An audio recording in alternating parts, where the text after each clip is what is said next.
And there we go. The microphone is on. Welcome everyone. I'm glad to have you all here today. It is a Saturday, the 28th of January in 2023.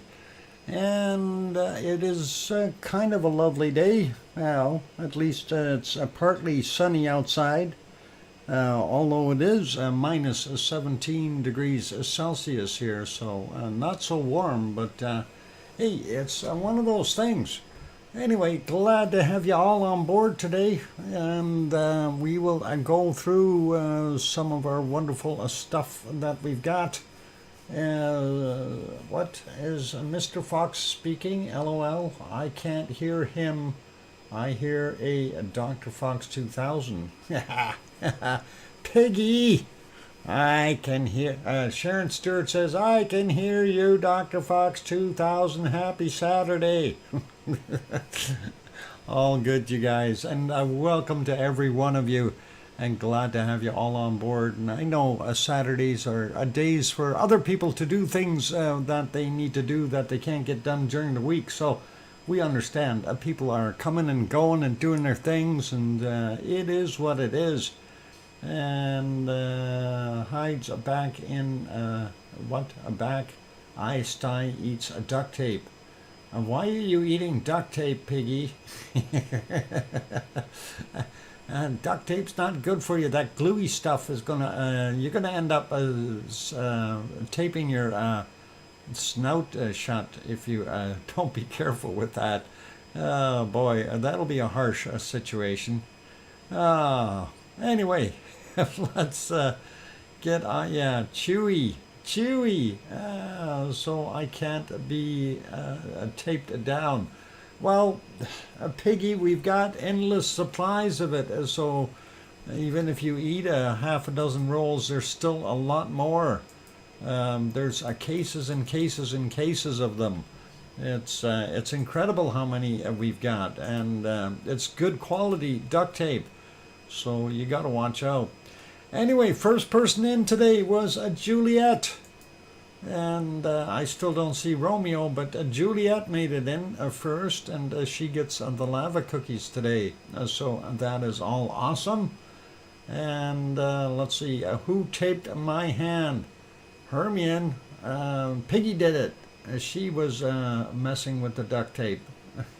Oh, hang on. Colin had some duct tape too. You guys got to be careful with that. Yay, thank you, Dr. Fox. Who wants to have them? Well, you can. And those are low sugar ones, so everybody can have some.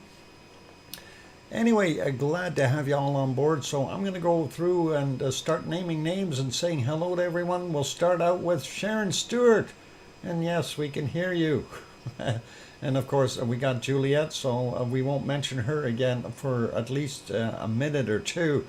Alba Girl is also in the house. Hermione and Fluffy are here. Philomena is here. And let's see, who else we got? Scott Hartman, welcome. And King Colin Deadman. John Raper also here. Alba Girl, did I say that already? Still scrolling up here now. Kevin Haynes is on board, welcome. And going up, Tom Dice and Pepper. And throughout my bedroom, I'm just reading what Tom wrote. He said, Piggy, I made a mistake of letting a Pepper out through my bedroom.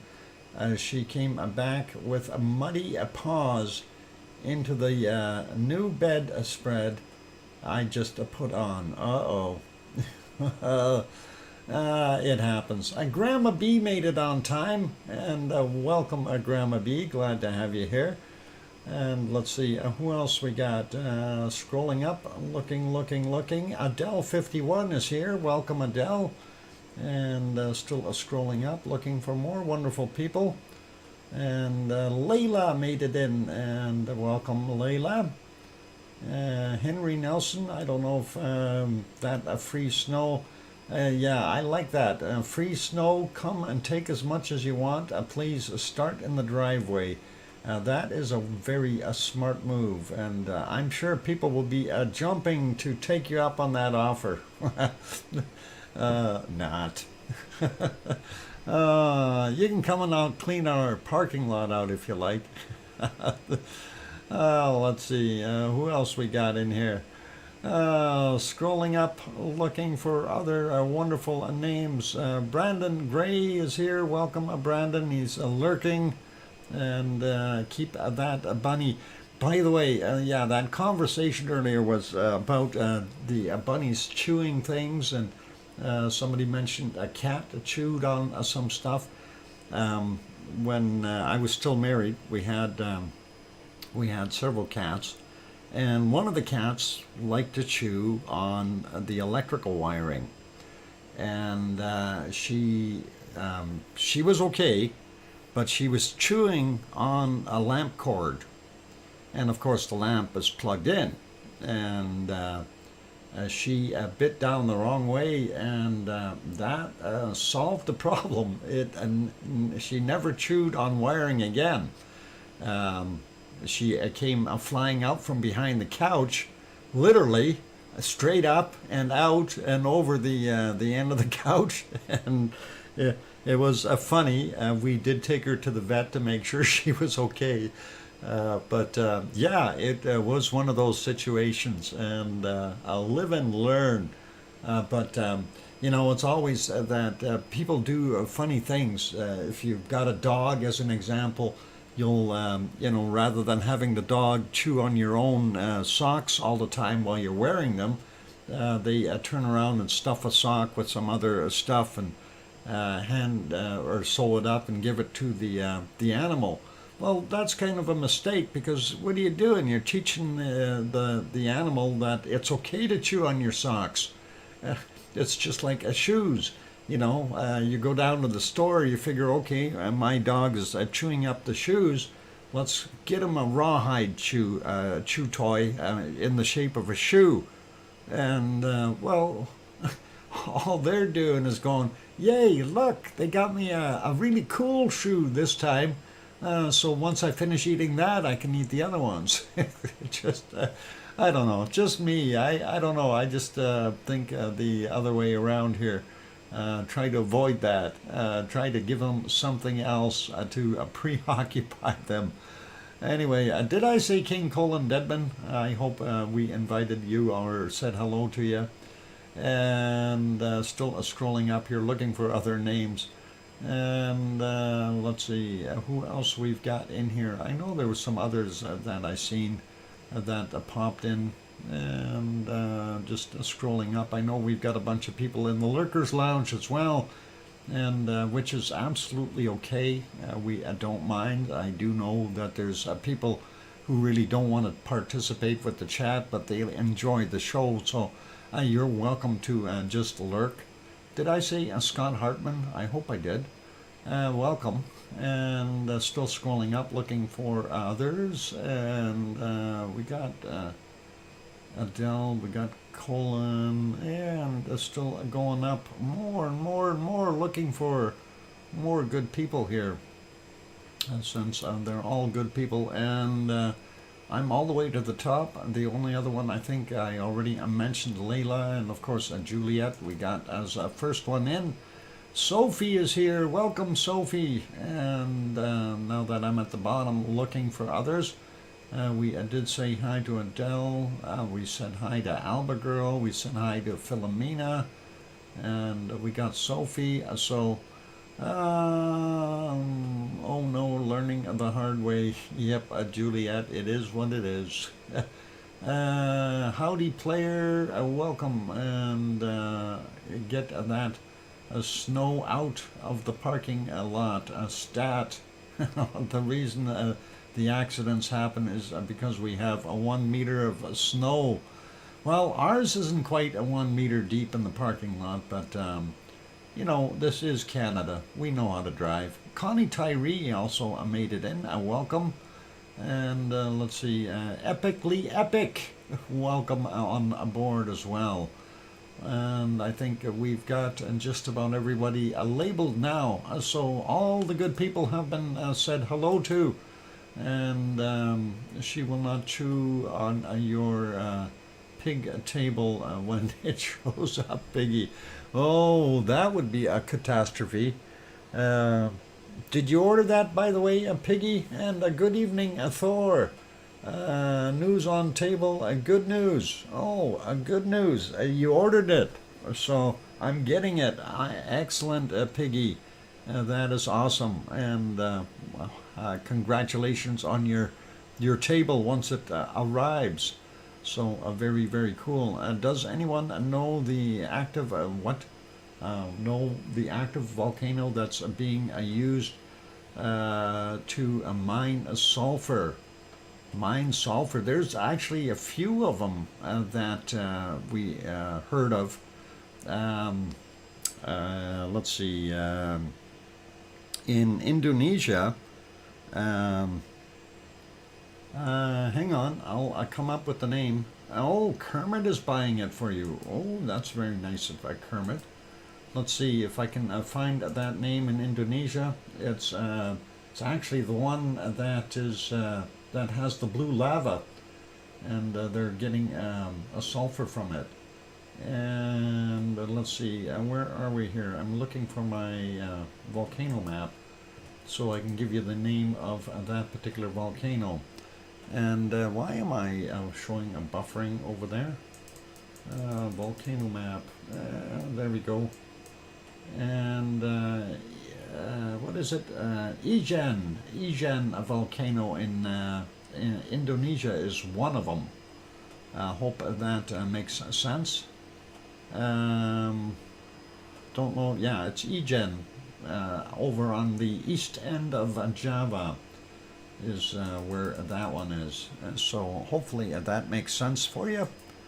And let's see, are we still, yep, kibbles and bit rate is right. So we're all good and all awesome. But there are other ones that that have high sulfur content as well. But Egen is the one that has the very cool blue looking lava when it comes out because of all the sulfur in it, and the sulfur burns blue, of course. And welcome, Wormhand. Good to have you on board. Anyway, let's get at things. We will take a look at Hawaii first, since we're already there. And let's see what the happenings are. And of course, here is what the crater was looking like at, hang on, we'll change that picture just a little bit so we can see more of it. There we go, USGS, a shot from actually technically yesterday at 2021. And that was not bad looking, and I thought, yeah, we'll keep that. But we know it looks pretty good right now, so that's what we've got right on the screen right now. Next shot, of course, is from 2020, yesterday. Lots of kind of glow coming from the old lava pond. And that is very interesting. And I thought, is it because that smoke is in there, or what's going on? And looking at our little 1 acre thing here, it looks like it might be expanding a little in this shot anyway. Looks like it. And of course, that is about 25 acres worth in the big pond in the back there. And that is pretty cool.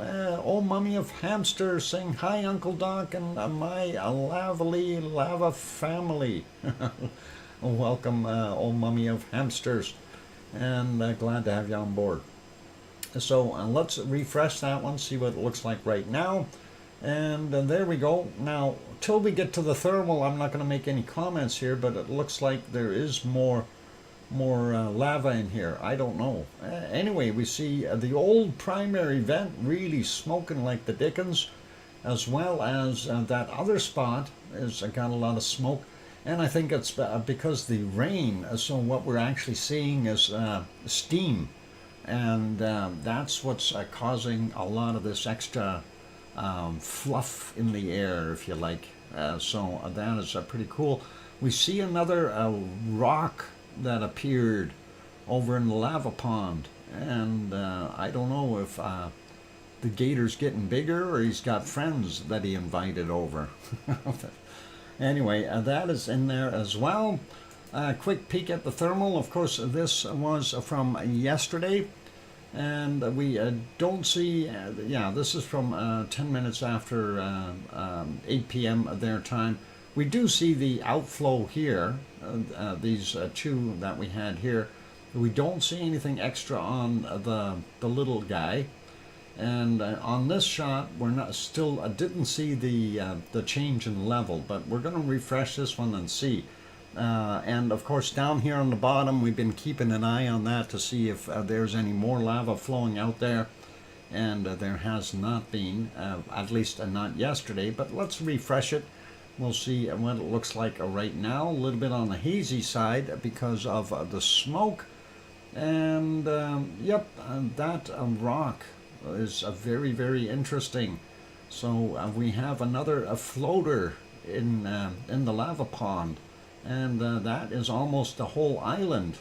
That is bigger than this little spot. So that might be over an acre in size. You can have your own little island retreat in the lava pond, if you like.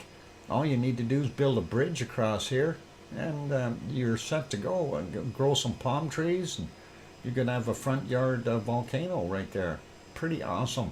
Anyway, looking at the old pond here, the lava level still looks fairly low, and we don't see anything new down on the bottom, so that is fairly quiet. And that's about it for this shot, so that's all good. And let's see what our next one looks like, and that is the B1 camera. And of course, this was from 2:20 a.m. Hawaii time. I actually was hoping to see over in this side, but that darn smoke got in the way. And you can see a few of the outflows. Kind of makes you wonder what is going on here. The nice smooth edge that we had here has really changed shape. And if we click on this and refresh it, ooh, bad. Remember I said it rained there, so we got a lot of steam. Yeah, we're not seeing anything there, unfortunately.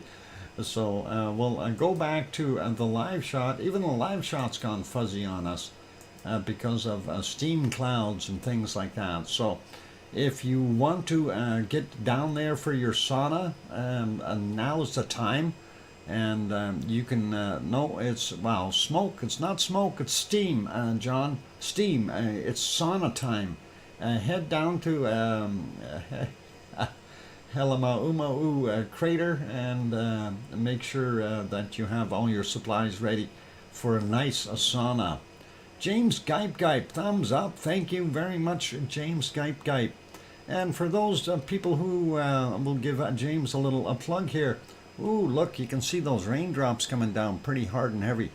And yeah, for those who don't know, James is working on basically growing channels as far as memberships and or the size of subscribers and stuff like that in channels. So if you got a channel that you're trying to grow a little bit, look up James Gipe's channel and go over there, and he'll help you out, and a little bit of networking going on there. So all good, and James apparently does some good stuff.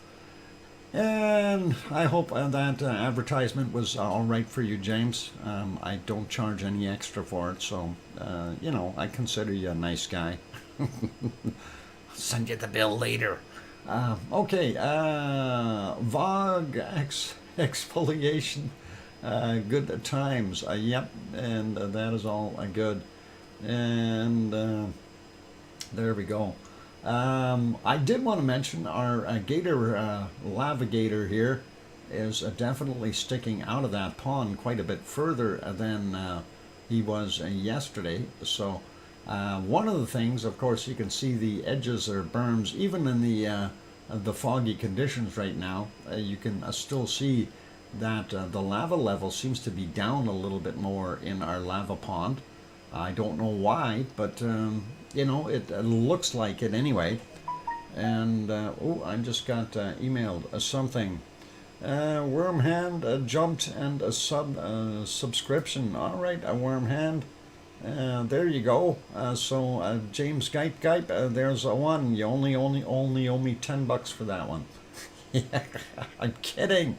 Navigator Rising. Yep, that is the new movie coming out soon.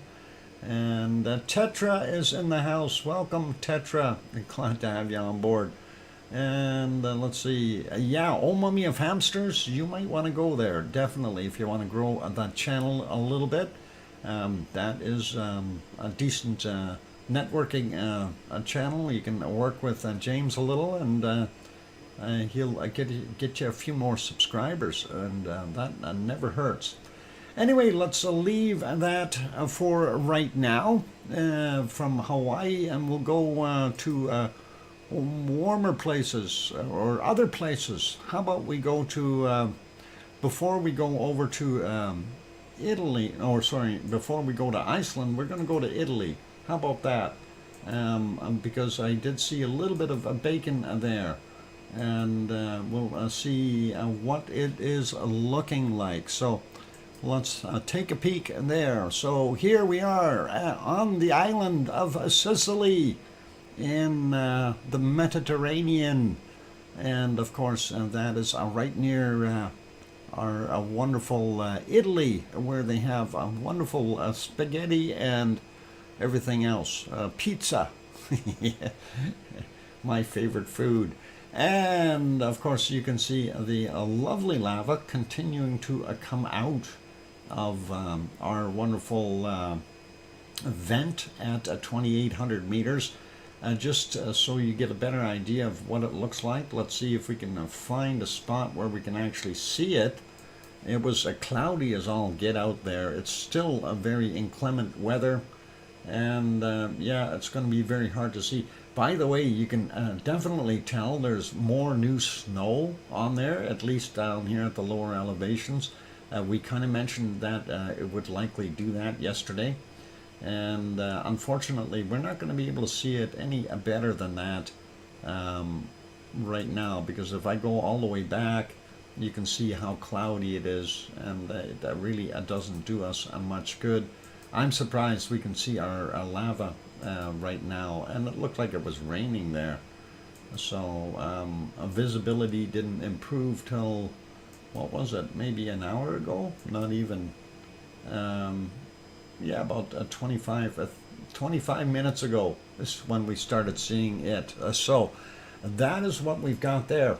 Now, obviously, you guys remember that what is the movie called The Navigator?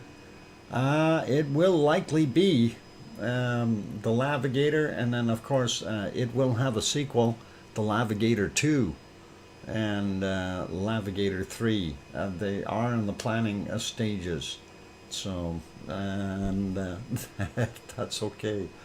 Remember, of course, I mentioned Active Nature, our good friend over there, and Active Nature does also have some short videos on his stuff. I wasn't going to say he's got some shorts because I'm not that kind of guy, but let's take a look at one of his short videos, and we'll see if we can square that up a little bit better. And there we go. And we'll let that play just so you get a little bit of a lava fix right off the bat. And anyway, that is Active Nature, and his name is Michael Mamino, and he is there in Sicily quite often. I think he is Italian. Lots of wind noise, and this is just a short, very short video, so it will show you a few things, but nothing really major. But yeah, it just restarts. You know how shorts work. They're very, very quick videos. So pretty awesome to see that, and some interesting stuff that he saved there. So yeah, I just thought we'd share that one real quick. So if you have not yet subscribed to active nature. I'm going to drop this link in here in the chat. Won't post his channel, but we'll just drop this one in, and you can go over there and you can subscribe if you'd like. And of course, we are helping him grow as well. He is getting closer to that 1,000 mark. And of course, he'd love to see it go over 1,000 to really make things happen. Anyway, just thought I'd share that with you guys. We'll put our lava back on here for the time being. There we go. And let's head on over to Iceland, and we'll see what Iceland is looking like. If we can find that on my stuff. I'm sure I can. I know I have it. I've been there before. And some of you may have seen my video from earlier this morning about the rainbow and the pot of gold. Well, we did find where Irish monk hid his pot of gold there on the Reykjanes Peninsula. But let's go over there and just have a look. I'm just going to finish off with resizing some stuff here. Give me a second or two, and we'll get things fixed up, and that way I don't have too many windows open. Anyway, yeah, let's see and what we got here. Where'd I go? There I am. And of course, that is what it is looking like. Let's improve that quality just a tad. And there we go. And there's our lovely city of Reykjavik. And as you can see, we see the blue beacon going by and the green one sort of. And of course, this is over at the Perlin Center in the city of Reykjavik. And of course, that is basically the "Don't hit me, I'm here" beacon, and saying to the aircraft from the regional airport, "Don't fly into me." And of course, the reason for that is because there's bunnies in those woods around the edges here, and we really like those. And let's carry on and take a look at what it looked like earlier. And as you can tell, it's foggy and rainy. And it was foggy and rainy earlier as well. So visibility reduced, some raindrops on the camera lens, and hard to see things. But, you know, gloomy day, you know, it is what it is. We can't change the weather unless we have the DrFox2000 whatchamacallit weather machine, which we're still working on the patent for that. Anyway, let's go over here, and this one is Katla, beautiful view, and let's see if we can improve that a little bit. Katla has suffered from the same conditions as yesterday, and that of course is fogitis. Definitely can't see a heck of a lot. If we go through it, you see at various times it was better, and other times it was worse. And that didn't do us much good, and you can see how horrible that weather was. So not a good day for tourist sightseeing up there, that's for sure. And I think it did clear a little bit more in the afternoon, but not by much. We can see a little bit further. We do see that they had some more of those rocks sticking out, so not everything is snow covered. A lot of rain happening, and that is kind of what we've got there right now.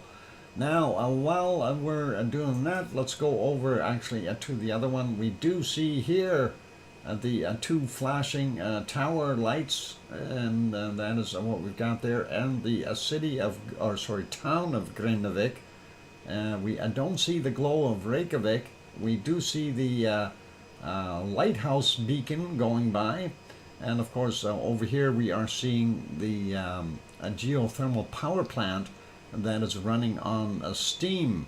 And if we go in here and go back a few hours, let's see. Something stalled. Come on, you can do it. There we go. It made it. Anyway, it was raining there earlier as well. Let's see if we can find a little drier spot. There's one of the geysers, a steam geyser blowing off some steam.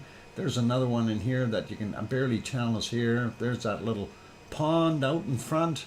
And of course, this is the one that they're actually using to siphon off some of that wonderful steam to generate electricity. And for those all concerned, this is the location right back here. Irish monk had his stash of gold. The pot of gold was in here. For those people who aren't familiar with that, we will show you, and we have rainbow evidence that there was a pot of gold there. So here we go. We're going to show you that. That happened earlier. I will let this play. And the music is not on. Now, if you watch carefully, magically somehow that pot of gold does appear back there. I'm not sure what happens, but I think the rainbows light it up. There it is. It's starting to come into visibility now, and you can see it. It's a pot of gold sitting there underneath that rainbow, and definitely noticeable. So now we know where the stash is, you guys. And if you're ever there, you make sure you get out there and have a look and enjoy taking a look at it. Of course, once that rainbow fades, that pot of gold disappears too. So I think they're interconnected somehow scientifically. I haven't figured it out yet, but there is something going on. I did see it appear. I was very lucky, and of course it did disappear as well after that wonderful rainbow started fading. So I'm heading towards the rainbow now. I will share. Excellent, oh mummy of hamsters. And once you get there, it's a big pot too. There's a lot of gold in there. So pretty wild. But we now have sufficient evidence that Irish monk had buried his pot of gold out there. And at least that's one of the stashes. We'll have to keep our eyes open for the next ones, and we'll see. Ask OFU-Lux for a ride. It's faster than Uber. There you go, Henry. Thanks for the 2-minute warning, Piggy. And it looks like that rainbow is fading, and that pot of gold is going. Oh no. Just remember the snow marks and stuff if you're heading out there. It's fading away. It's that magic. The rainbow's just about gone, and the pot of gold disappeared. I have no idea how that works. I wish Irish monk was here. He could explain it to us, but he's not here today. So. But he did send something in for us but we'll see that at vacancy time. Anyway, that rainbow isn't very strong right now, so I don't think there's no chance that pot of gold will come back. But I just thought we'd share that with you guys. And hopefully you enjoyed that little tidbit. And of course, yeah, this was one of my videos that I created this morning, and just a little fun. So that's what we got there. So anyway, back to the Pearl and Center. Oh, I should shut that one off first. Skip those ads, and we'll actually kill that one and leave it there. So it's right back in here. Make sure you understand where that is so you can locate this again, and we will make note on the map once we get to it later. It is break time, ladies and gentlemen, and I'll put it back over here onto Kilauea for now, since we do have active lava. Fetch me a royal TARDIS. I'm off at gold hunting. There you go, King Colin Deadman. And that is awesome. Yep, it's a break time. So for those good people who are here, if you have not yet hit that like button, please do consider hitting it and helping us out. Of course, our target is to get well over that 100 mark. And for those who are sitting on the sidelines, if you're lurking and you have not yet subscribed, you don't have to join in with the chat, but you certainly are welcome. These are very friendly people. The only one to worry about is Piggy and Poppet. Piggy bites, Poppet scratches. On that friendly note, I am going to go take a break. I'll be back in about 5, 6, or 7 minutes. I keep smiling, you guys. And don't go away. A lot more show to come. Next will be our harmonic tremor charts, and then the Icelandic earthquakes. And then we will move over to the Azores and so on and so forth. So I keep smiling. I'll be back. Thanks.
we go. Microphone is back on. Welcome back, everyone. I'm glad to have you all on board. It is our happy Saturday, and we're doing our show. Of course, we start 3 hours early on Saturday, which gives our European people a little bit better time, and hoping that everyone is good with that. So it's one of those things, you know, we try to do what we can. Anyway, welcome or thank you for the welcome backs from Alba Girl and John Raper and Wormhand and Hermione and Fluffy and Piggy saying welcome back, Lord Fox. Thanks, Piggy. And I call you're a wonderful person, Piggy. So we like that. Anyway, there we go. And a very quick goodbye to that guy. And that didn't take long, did it? Thank you. I hear you too, Sharon Stewart. And that is all good. And yep. Let's see. Who else we got in here? I think that's good for. That is. Was checking it, Dr. Fox. Yeah, that's that is the one that needs to be removed very, very quickly, and we don't need people like that in here. Anyway, we won't give them any more attention either.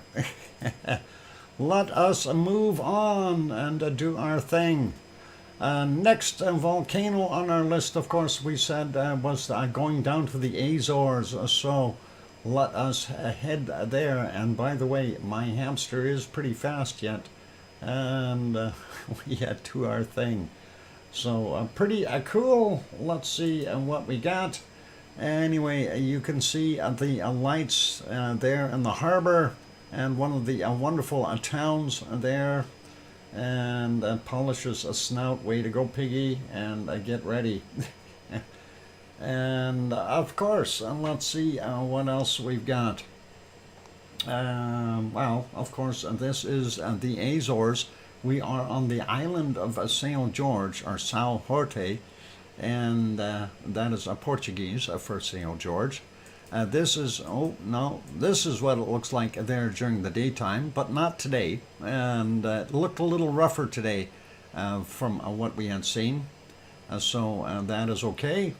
And that is what we've got, though. And that is all good. And anyway, we'll put that back here. Take a look at the other shot. Of course, those are the lights of Pico Island you see across the way. And of course, the distance in between the two islands, about 18 kilometers. And let's go to the other one, the other shot. And we should still have, since we're well before the midnight hour there, the pumpkin has, or the carriage has not turned into a pumpkin yet. We do see some waves splashing.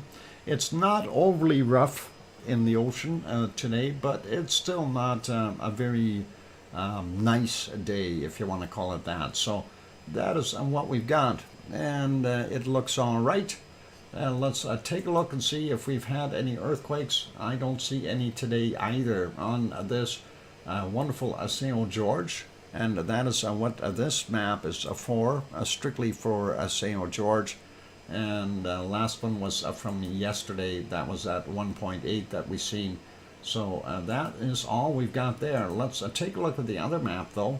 I'm going to refresh that one just to make sure we are looking at our most updated information. And there we can see what's going on. There's the East Azores Ridge. And of course, if we zoom in a little bit more, that long, skinny knife looking like a thing here, that is São Jorge. This is Pico Island, Fayal Island, Terceira over here. And the only quake that we see happened 10 hours ago. It is a 2.5, and that was from 11:55 GMT. And that is what we've had. So that's all we see there. And no other quakes and that one was surface quake, and of course right on the corner of that zigzag for the East Azores Ridge, or East Azores Fault, I should say. And that is what we've got. So yeah, it doesn't show anything else here either, so that is the only one that we've seen in the last 24 hours, and that is all cool. So we can leave there. Let's go to our next place, and that will be over to, oh, I don't know, Popocatepetl maybe, and we'll see. Where is my mouse? How come that one is not coming to life? There it is. All right, I'm searching, and there it is, Popocatepetl, and that is what we've got right there. And we see it doing its thing, clouds, and that is not unusual. A little earlier, I think it might have been better. There we go. And we can see at 11:20 it has some smoke and steam coming off of it. Not a great deal, but there were some puffs coming out of there. Nothing too super violent, but let's see if we can find one of them here. Should be right around here. There you can see, and it came out fairly slowly. You know, it's having its almost a siesta time. And that is what we see, meandering out of the volcano, and that is what's going on. That happened at 9:48 a.m. their time, and of course if we advance it 5 seconds at a time, you get a better idea of how large the plume was. But it kind of died out shortly thereafter. It didn't sustain any kind of a get up and go moment. You can see how it's dissipating at the volcano itself. So we'll leave that one be, and let's see if we go back a little more. There was another pop. Oh, that one was about 7 hours and 23 minutes ago. Should be right around here somewhere, 8:19, 8:20.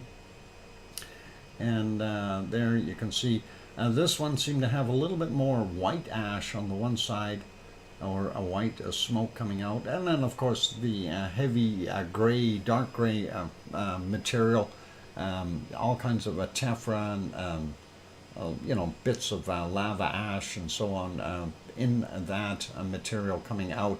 That one did billow out a little bit more. Dan, Chris, how are you doing? Dan, I was arrested yesterday for impersonating. Yeah, I'm sure you were. And you know what? You can have a nice day, Dan. That's the wrong kind of Dan we're looking for. And that's all good. And there we go. And of course, I'm sure you'll be back very soon.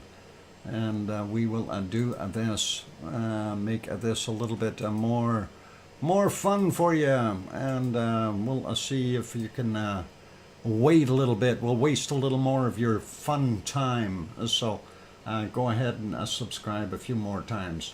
And thank you for the views, by the way. It's very awesome and gracious of you to provide at least 2 new extra views for the show. I really do appreciate that.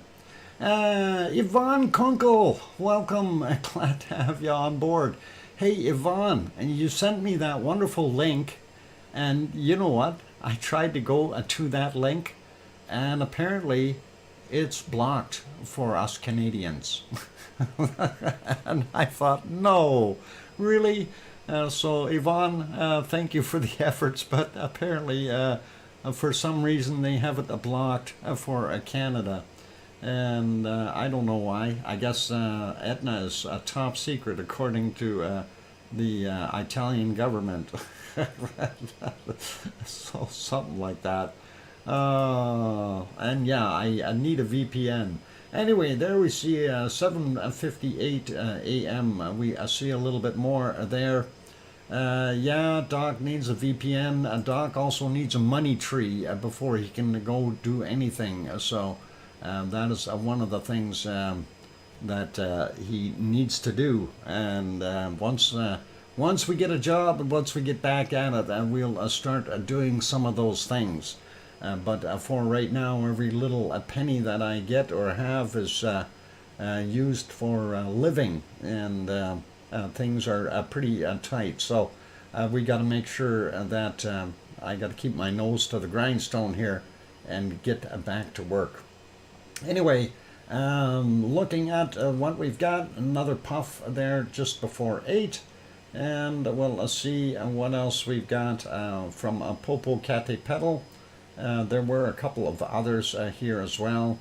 And let's see, Kim Raudenbush also made it in. Welcome, Kim. Glad to have you on board. And let's see if we can find here in the darkness of 5:50 a.m.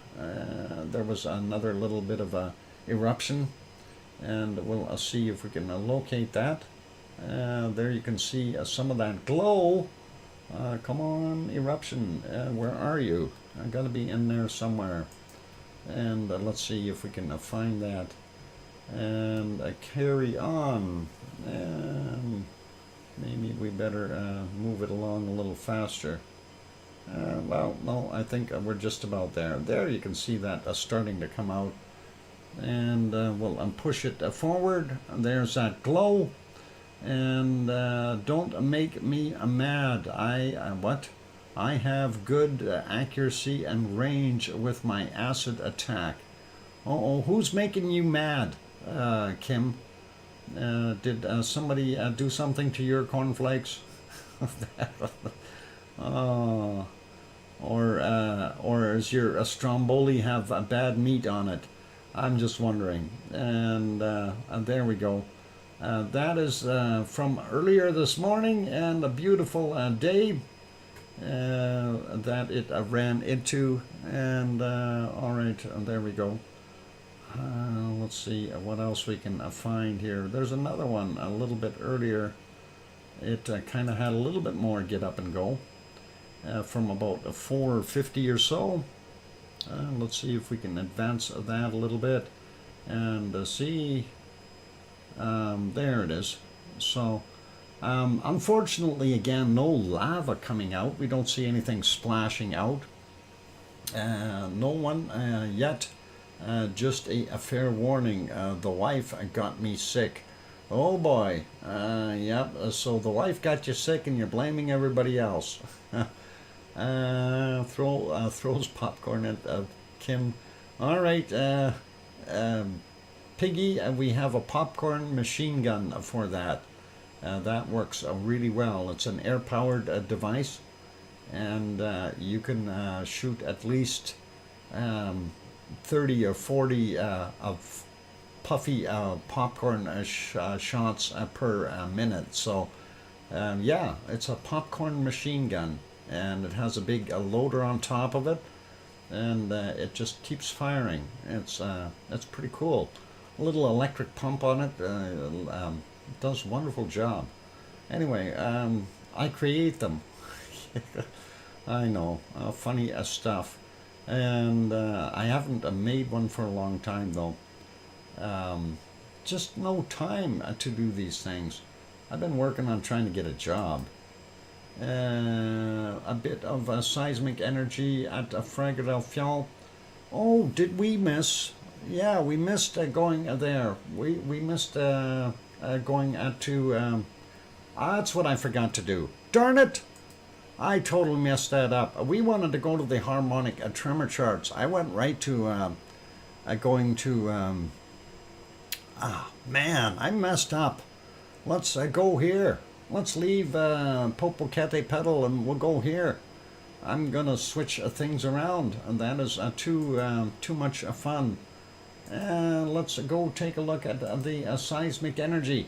And I noticed this wonderful spike in here, and that was kind of interesting. I blame the snow and the aliens, duct tape and coffee. All right, maybe that's what we've got going on. Let's refresh this so we get to see what else was there. It was not too far back. I did refresh it before the show, so That's what we did. I did refresh, and that's all we're seeing right now. And that is about the right time. And no, actually, it should be beyond that, shouldn't it? Well, not close. That is about the right spot. I did a refresh. Let me refresh again. Maybe it didn't take. Something going on here.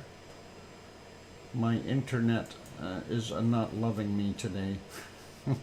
5-minute warning. Okay, no worries, Piggy. Let's go down and take a look at our wonderful Grindavik. On the way through, we'll take a look at Grimsey as well.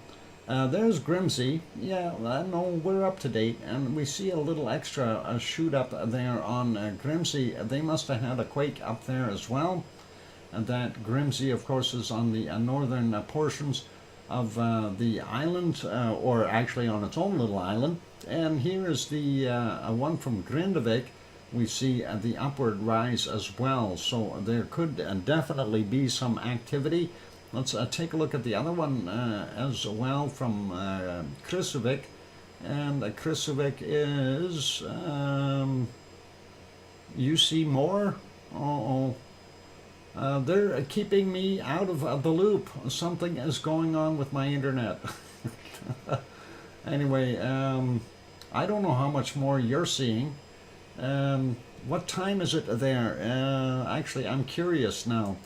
It should be somewhere around midnight. I should be seeing more. Why am I not seeing enough of that? I don't even see where my... where is it? There. Let's go see what time it is there. No, it's 8, just about 8, sorry, 10 p.m. there. So we're in the right spot, Yvonne. If you're seeing more, 10 p.m. No, yeah, there should be actually a little bit more. I'm delayed a little bit by maybe an hour's worth of data. Maybe a little bit more. I wonder what's going on. We've got some gremlins or something, and no worries. Anyway, that is what we're seeing at Krusevik, so maybe that'll refresh if I do that again. It's not refreshing for me. I wonder what the heck is going on. I hit that button and it didn't do anything. Let's see if we do this. Sometimes this happens, so we'll copy it, and we'll actually kill that, and we'll go paste and go, and see if it gives me anything newer for Fragile Fjall. And that should be right about in here. No, it's not giving me anything more than that, and that should be a little bit more. Not by much, but all good. Anyway, let's go take a look at the earthquakes real quick, and we will see why it had some extra stuff going on there. But let's see what we've got. 34 quakes, and we'll run through them very quickly here. So this one out in the water, magnitude 1.97 from 2251, 11.1 kilometers down. Next one, we have a 1.11, 4.5 kilometers down. At 10:30 is the time on that. Then we've got one from 1751.9, 1.7 in kilometers down. We see one here at Grindavik, and that is 0.89, 2.7 kilometers down from 903. Then up and a little closer to the Blue Lagoon here, we have this one, and that is 7:28 a.m., 0.68, 6.2 kilometers down for him. And let's see, over in our wonderful Fragile Fjall area, we do see 2 quakes. And Yvonne, I just got your email, and we'll take a look in a second. We'll get these 2 here.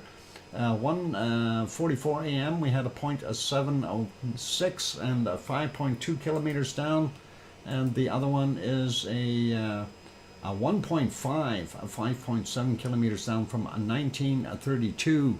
And now I'm going to look at the chart for, yeah, it's not by much.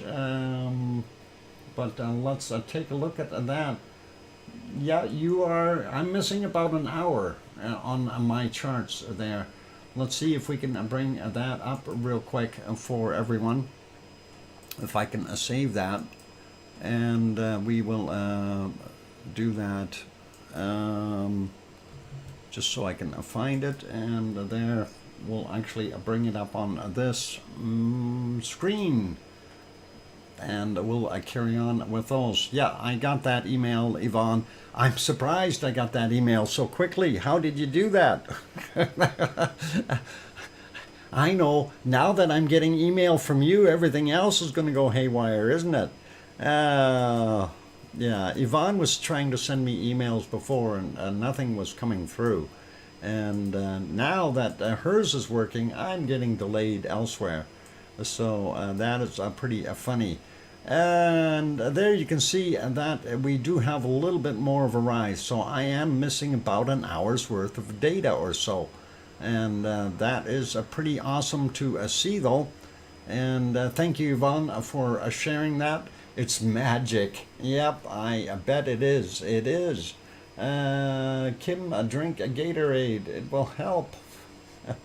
Okay, anyway, a little bit extra there. So we'll leave that guy be. Thank you, Yvonne, for sharing that. But it is on the way up, which is good. And I'm suspecting it's because we had these two quakes in here. And that is all cool. So those are the only ones on the actual peninsula anyway. And we've covered those.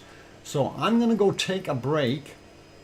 And we will go talk about the rest of Iceland with the other batch of quakes here after the break. Actually, after the break, we're going to do bacon seeds. And then we will go back to this. So we'll try to stay on a track. And on that friendly note, I'm going to put you back over to our wonderful Kilauea. And that should be awesome. And wow, it looked like it stopped raining there, so that's all good. Anyway, music coming on. Keep smiling. For those who have not yet hit that like button, please consider hitting it if you're enjoying the show. Also, for those who have not subscribed, please do get the subscribe button, a quick dingle there. And don't forget to hit the bell notification while you're there so you don't miss any of the shows. On that friendly note, I'm your host, DrFox2000, here in Edmonton, Alberta, Canada. I'll be back, and don't go away. Thanks.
that microphone is back on, and we'll see what we can do. I'm just writing something here.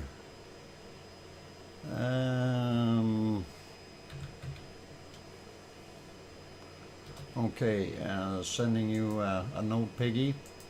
And there we go. Excellent. And we got that back in there. Thanks. Welcome back, Duke Fox. Thank you very kindly. And Geoplanet Jane just popped in. Welcome, Jane. Glad to have you on board. And thanks for stopping in. And Mars 2028 also made it in. Thank you for the welcome backs from all of you. And we're trying to keep things going here. So thanks, Alba Girl. And whoa, my screen is popping a little bit. And thanks, Thor, and Wormhand, and John, and of course Piggy, and Kevin, and let's see, did anyone else do that? I made it to Dr. Fox. Sorry I'm late. Someone duct taped me to the chair. Ah, Linda, sorry to hear that. Did they use our new duct tape? All good.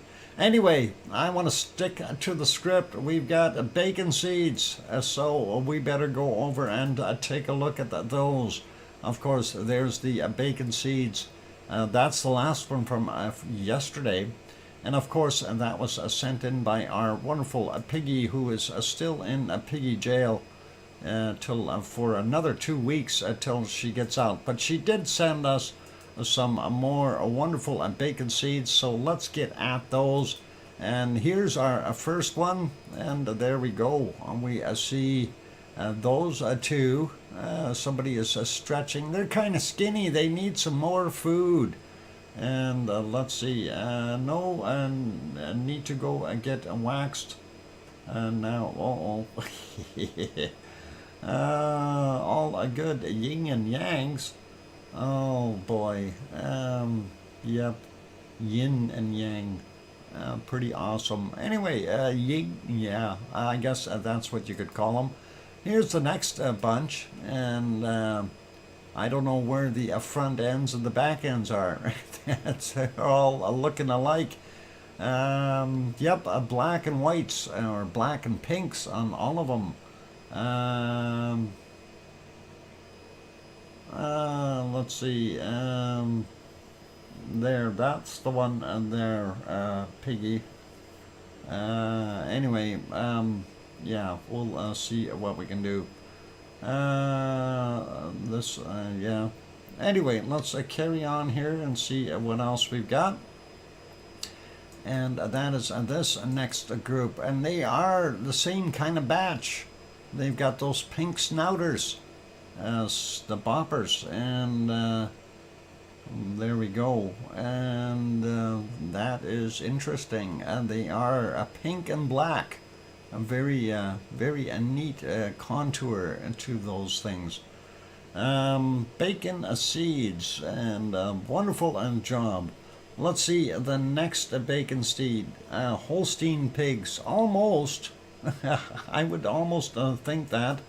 Here's another one, and some more Holstein pigs, and those are awesome. Looks like one is half buried himself or herself in that straw. Pretty awesome looking. And the next one is this guy. I think we might have seen him before, but we've got more. So let's take a look and see what is going on. And yeah, we'll see. What a busy day for Doc and mods. Yeah, it is. And here is a mama and a little one, and definitely enjoying their time together. And they're both smiling, so that is really, really nice to see. And it's always nice to see these things smile, and really cool. And the last bacon seed for today, and that is another one with a mama and a little one. And again, the mama has got a nice smile on her face. looking at her little one and going, "Hi, you're growing up. You grow big and strong." Black and white really make a pic look good. Yep, they do. This one is pretty awesome. And you know, when you see the mother pig looking at her little one and sniffing it, and it's all good. It really makes such a nice contrast in size. Yep, such a big difference in size, and really is wonderful to see. And our wonderful Irish monk sent a special picture in today, and he wanted to have us share that one. And this, of course, is from a Doolin Cave, and there is one of Irish monk's goats. Yeah, the eye monk goat is up on that Doolin Cave building. I have no idea how that goat got up there on the roof, and that is a pretty wild, and that is a pretty cool. And anyway, I don't know how Irish is going to get him down either. Achoo, a thump. Yeah, Irish is going to have some fun trying to get his goat back down there. I wish he was here today. He could tell us what he's going to do. And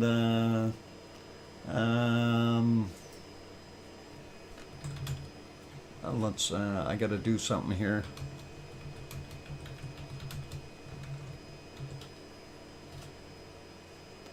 There we go.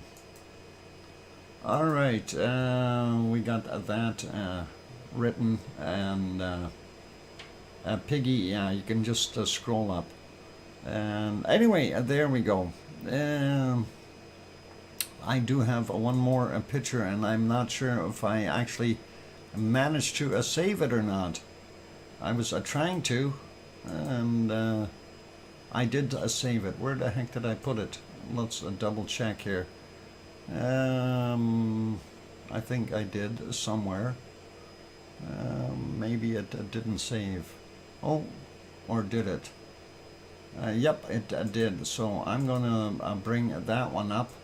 I'll have to bring it up here manually since it wasn't added earlier. It came in during the show, so those are always a little bit harder. And of course, there we go. And I didn't crop it, so it's going to look a little bit on the small side. And there you go. There is a thistle. And I'm not sure which the cat is, but a thistle is there, and enjoying munching on a thistle's stick of the evening.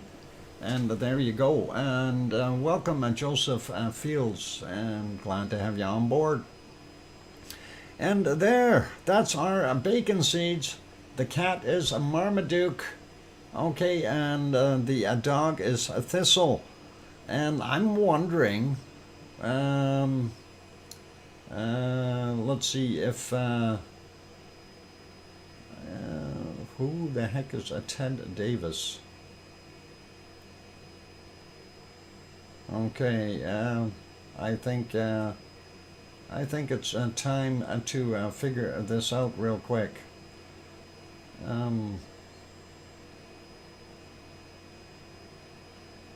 Yeah, that's what I thought.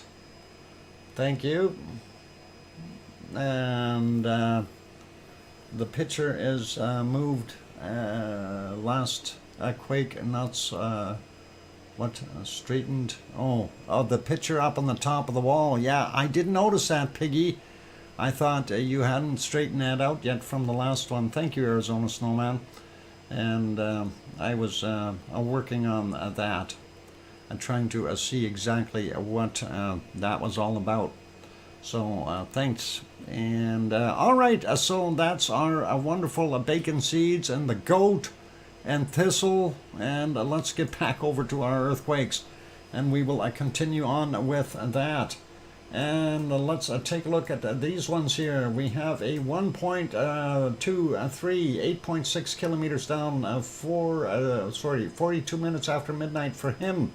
And then at 6:19 a.m. we had a 1.26, 4 kilometers down. Then moving over a little bit, and we see that's not too far away from Hecla. From a 310, it's a 1 in magnitude, 6.6 kilometers down for him. Then we've got a 1.1, 8.7 kilometers down from a 1205. And over at Katla, we only had one quake today, and that is a 1.24, and that's 135 meters down from 1434. And moving over a little bit into the Icelands, there we got a 0.6, 1.1 kilometers down. 2020 was the time on him. Latest quake showing on the map is from 2115, a 0.7, 6.7 kilometers down. And this one right at Grimsvatn is Grimsvatn Special, 56 minutes after midnight, and that was a 1.45, 4 kilometers down underneath Grimsvatn. That's that little triangle right there. And 0.5, 1.1 kilometers down from 2059. And the next one is from 131. Or a 1.31, sorry, from 2301. Too many ones in there. 6.6 kilometers down for him. We don't see anything at Astja today, and that's all right. And let's get going and see what we've got sitting here. 2.01, and that is from 1311. And that is 7.5 kilometers down for him. Let's zoom in a little bit more. And of course, that's Herdebreit right there. We'll take a look at these other ones. From 1113, we had a 0.98, and that is 3.5 kilometers down. Then we had a 0.99 from 1145, 8.5 kilometers down for that one. We had a 0.79, 9.2 kilometers down, or sorry, 9.8 kilometers down, 2:57 a.m. Next one is a 1.02, 7 kilometers down from 1125. Then we've got this one, a 0.48, 2.2 kilometers down, 421 was the time. And then we've got this one, 423, and that is 0.84, and that is 3.7 kilometers down. Then a very small 0.26, 7.9 kilometers down.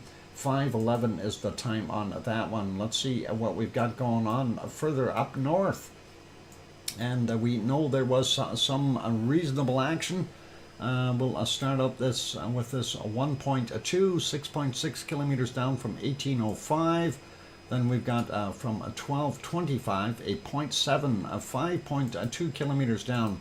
Next one is a 5.6 kilometers down from 1716. Here we've got a 0.9, 2 kilometers down from 1943. Next one is from 2:08 a.m., 1.21, and that is a 5.1 kilometers down. And next one is a 1.73. That's actually the last one. Very deep at 15 kilometers down from 2:13 this morning. And oh no, there's two more. We got to get them. And there's the island of Grimsey right there, just so you can see that. And that is a Grimsey, and with their little airport and everything. Two quakes out here. 1.37, 11 kilometers down, 45 minutes after midnight. And the other one is from 41 minutes after midnight, a 0.95. 11.59 kilometers down. And that is it for Icelandic earthquakes. So we will carry on to our next wonderful place. I watched the incoming asteroid on the virtual telescope channel. Did it hit us, Jane? I was looking for that earlier and I couldn't locate it. So I don't think it's going to hit us. Incoming asteroids are always interesting. No, it didn't hit us. Otherwise, we would have felt a thump. Yep. How close is that one? Yep. How close is it coming? That's a good question. And let's it went back out. Okay, so it's not going to hit us, and that's probably a really good thing, and we like that. I don't want to get hit by an asteroid today. That wouldn't make for a very nice day. Anyway, let's get over here. I'm looking for that screen. Oh, I'm on the wrong screen. And that would be right around here. That is Merapi. And we'll see what Merapi is doing. And actually, it's not bad, but not showing any lava as usual. So we will continue on with going back a little bit, seeing if we can find any of that lava. We do see on the thermal, there's a hot spot on the side, which would be somewhere around here, but we're not seeing much activity because the other one is in the clouds up top here. And we'll see if we can see something. And nope, nothing there. And go back one more time. We still don't see anything. I'm going to leave this one be. And well, even earlier it was still the same cloud, so I'm not going to worry about that. Let's pop over. We'll make that back smaller. We'll go over to Mount Ruapehu. And I know it was raining there. They had some awful weather. And let's see, there was a point in time where we could see it just a little bit. And I think it might have been here. Nope, all we see is those clouds hugging Mount Ruapehu. And what do we got there? About the same thing, I bet. No, there it is. And that's what I seen earlier today. And Mount Ruapehu in New Zealand is quiet and wet, doing its thing, and that is what we've got going on. And prior to that, it was in the clouds as well, and didn't show us a heck of a lot. There we go. And Wormhand, you're out of here. Take care. Have a good night, and all the best to you. Let's put that one back on live so we can see how nasty those clouds look. And that is not doing so well.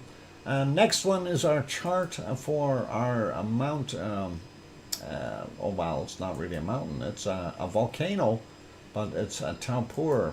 And Taupur had a little bit of a rattle there today. And we see that we see a little bit of an uptick in seismic activity. Nothing to panic about though. It did pick up though. And we can see definitely that it's got a little bit more action in the last 24 hours. So we'll see what happens. Going to keep an eye on that guy for sure. And we'll go and leave that be for right now. So remember that Mount Ruapehu, or Mount, no, not mountain. Ruapehu is on the other end of that island, or pond, or, well, lake. Caldera. Pardon me. Anyway, looks like a ducky day there, if you ask me. And yeah, you can see all that rain in those clouds. And of course, the lake is the caldera for Taupur. And of course, this picture courtesy of the Suncourt Hotel and Conference Center. That gives them a little plug there. And of course it is 11:27 a.m. there, so very close to 11:30 for those guys. That's what we've got good happening over there. Adele 51 also heading out for the night. Good night, Adele. Take care. All the best to you, and hopefully we'll see you at tomorrow's show. And keep smiling and have lovely dreams. And I'm trying to get to this one now to make that bigger. There we go. And we'll even make it bigger. And there, I still didn't fix that since they resized the screen, but that's okay. We do see Semeru, and Semeru is doing its thing, continuing to work on interesting action and so on. We did see a little bit of lava earlier. And a little bit of cloud up top too, and there you go. You can see that wonderful lava a little bit of a bright spot, but we see a lenticular cloud building up on the top. And of course, you know, clouds always, clouds are not a volcano watcher's best friend, put it that way. And that is what we've got. And let's see if we can find some more action here. And we did have a little bit more a while ago. I'm going to leave it here for a second though. And we want to see that lava floating down or rolling down the hill. And we'll be able to look at just a little more there. And of course that was from 4:26 a.m. So not bad. Next shot was a little earlier, about another hour before that, or a couple hours. 1:51 a.m. is the time on that. And we see it coming down the hill a little bit more lavily, and that is not too bad. We do see that most of that smoke was just hugging right up against the mountain as well. And it basically did that a few times during the night. Here's another one where it kind of did the same thing. It wasn't really anything too spectacular, but there you can see some more of that bacon flow, and very small amounts. So no huge eruptions. Oh, hang on, maybe we did have one that's a little bit bigger. Let's take a look at this one. And I spoke too soon. I didn't see this one earlier. So that did throw out just a little bit more. It is Pepsi time. I know, I see that. We'll just let this one finish and let you watch that bacon for a second. And then I will definitely have my Pepsi break and do my thing. So yeah, a little bit of bacon there, and we did want to see that. Oz, welcome. I'm glad to have you on board. Loads of potato cannon with a Pepsi. Ooh, and those cans hurt. Careful. And that time you seen that lava flowing down a little bit more. Now remember what I was saying about it used to have kind of a catch basin right in here. It was kind of hollowed out a little bit in this area. That has all filled up. So when we see that lava flowing now, it's going to flow all the way through there, and that's exactly what this batch of lava did. So kind of cool to see that, and we'll see that in the future as well. And then it had one more here, but it wasn't quite as exciting. And let's see, there you go. A little bit of bacon, so that's what you guys get to see today on from Semeru, and that is awesome. Okay, we'll leave it as that, and all good, and we'll leave that right there. I don't think Madame Rutsa had her stream running. Nope. And the only other one that is of interest over there is of course Krakatoa. And that, of course, is intense activity continues. 3 episodes of pyroxenism last night. In other words, it's throwing out some more lava. And we'll take a look at those shots. That's what we were seeing. So Krakatoa definitely continuing to be active. And that is a very cool and interesting, and of course this one is from some other volcano, and so is that shot, but that is lavally. I like it. Very nice. And yeah, that's some other place. Okay, and that's it. Let's put you back over onto Kilauea, and I am going to go take a break. Don't go away, you guys. We've got more to come, so keep smiling, be good, be kind, and don't go away. And I see Juliana. Hi, and welcome. Just in time for my break. I'm gonna go. I'll be back. So for those good people who are here, please do consider hitting the like button if you haven't done so already.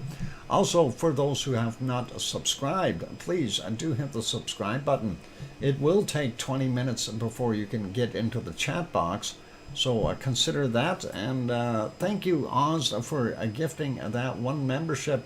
And Andy Morgan got that gift, and that is awesome. And Oz gifted one, and that is very kind of you, Oz. Thank you very much. And I will be back in about 5, 6, or 7 minutes. And don't go away. Thanks, everyone.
And there we go. That microphone is back on. Welcome back, everyone. I'm glad to have you all here. And a beautiful day outside here. Still very cold, though. And I'm glad it is, though. I'm refreezing my bunny food. I actually found some larvae in there. And I thought, okay, well, just to set them bags outside, and we'll see what happens. Anyway, thank you for the welcome backs from John and Thor, and hi, Wonky Donkey, and Susie is here. Welcome and thank you. And Hermine and Fluffy and Jane, Geoplanet Jane, glad to have you here. And what Dr. Fox do? Nothing but dance. All right. And thanks, Kevin, and congrats, Sharon Stewart. Yep, freeze the wormies, you bet. It is a minus 16 outside, so I set both bags out in the balcony. The one hasn't been opened, so I'm hoping that there's nothing in there. But the other one that was open, I noticed this a couple of days ago, and I thought, well, I'm going to keep an eye on it, and I have. And I am not sure what kind of bugs those were, little black guys of some sort. So hopefully they didn't get out of the bag. And Sharon Stewart, I hear you, DrFox2000, twice. Are you sure, Sharon Stewart? What? Oops, did I say uncle? Susie, that's okay. We won't hold it against you. That's all right. Anyway, yeah, speaking of Susie's and Sue, and you notice Sue isn't in here yet. She did say that she had a dinner with her daughter or something like that for tonight, so not a problem. Just make sure it's fresh. Yep, that's right. Anyway, welcome back, DrFox2000, coming to you from a very cold Edmonton. You bet. It is, well, it's winter. What do you expect? We did have warmer temperatures, and I knew it was going to get colder again. There is no such thing as a warm here. And that's all good. Anyway, let's carry on with our show. Now, I kind of messed things up a little bit. We didn't really take a look over at our, what was it, at Popocatepetl. Well, we did look at Popocatepetl. We didn't look at Fuego, did we? And we wanted to go over to Fuego, and it was shaking a little bit, but it really didn't do a heck of a lot. So I mean, we're not missing much by looking at it, and it was fairly quiet. And I know I kind of bounced around a little bit earlier here because I was trying to do some other things, little sidetracked, if you know what I'm saying. Anyway. Not a heck of a lot happening there, and we don't see anything really wild or outrageous. We know it's horribly windy up top, and that is why that camera was shaking like the dickens. And we did see a couple of spots where it did pop very, very early this morning, but nothing spectacular. So this is one of them, and you know, in comparison to what we normally see come out of there, this is a very tiny, and that is a Fuego in Guatemala, of course, and we didn't see a heck of a lot. So kind of, it's not really that you know, I wanted to avoid it. It's just wasn't thinking about it because I didn't see anything happening there. Fuego is a candle. Yep, a little bit of a candle. And normally we see eruptions going right off the top of the screen, and it's got slow, steady, little spurts coming out once in a while, and that's not very encouraging for us. Okay, Geoplanet Jane saying, I must go now, folks. So, sayonara. All right, and take care, Jane, and be good and stay safe. And we'll see you later. And be good. Anyway, let's pop over to the next one on our list. And that, of course, is still from yesterday. Let's take a look at what it looks like right now. Unfortunately, not good visibility. And this picture of Messiah volcano, the caldera, we can barely see the outline, but that is a very, very deep pit, and it's full of smoke. Normally you see a little bit of a crescent of the lava down on the bottom, but we're not seeing that, so that is okay. And the other one that had some interest of today was Villarrica, and we wanted to put that one on here. And this is Villarrica, of course, with their picture and of Villarrica, of course, popping out from what is it? The Fundación Volcanos de Chile. So yeah, and the Chilean government foundation of Chile for volcanoes. Anyway, it continued to do a bunch of little pops and explosions, and the new series of ash emissions occurred at the volcano yesterday. Just after noon, a small gray ash column was rising about 140 meters above the vent, followed by three eruptive pulses lasting about 90 seconds. So nothing really serious. Okay, another series of eruptive pulses, 6 of them took place in the evening that day. So it gives you a pretty good idea of what's going on. Relatively small eruptions, 50 meters tall, 150 feet coming out of there as far as the plumes. And that is about it. Let's take a look at the shots up close. You can see the puff come out of there and a little extra. And that was from the 27th, of course, at 9:02 p.m. 21:02. So that's what we had there. And let's see, the other one here showing that is roughly about 50 meters. You know, depending on where you're looking here. 50 meters, 60 meters, something like that. And nothing too major, and then it drifted upward. Let's see what the other shots look like. I'm not sure which one this is. Doesn't say which volcano that is, but this is a lavally shot, and that is that's a lot of lava, you guys. We need one like that. So that was Etna in 1999. That would have been a nice view. So that's Mount Etna, pretty awesome, from 1999. Juliana, those white spots on Villarrica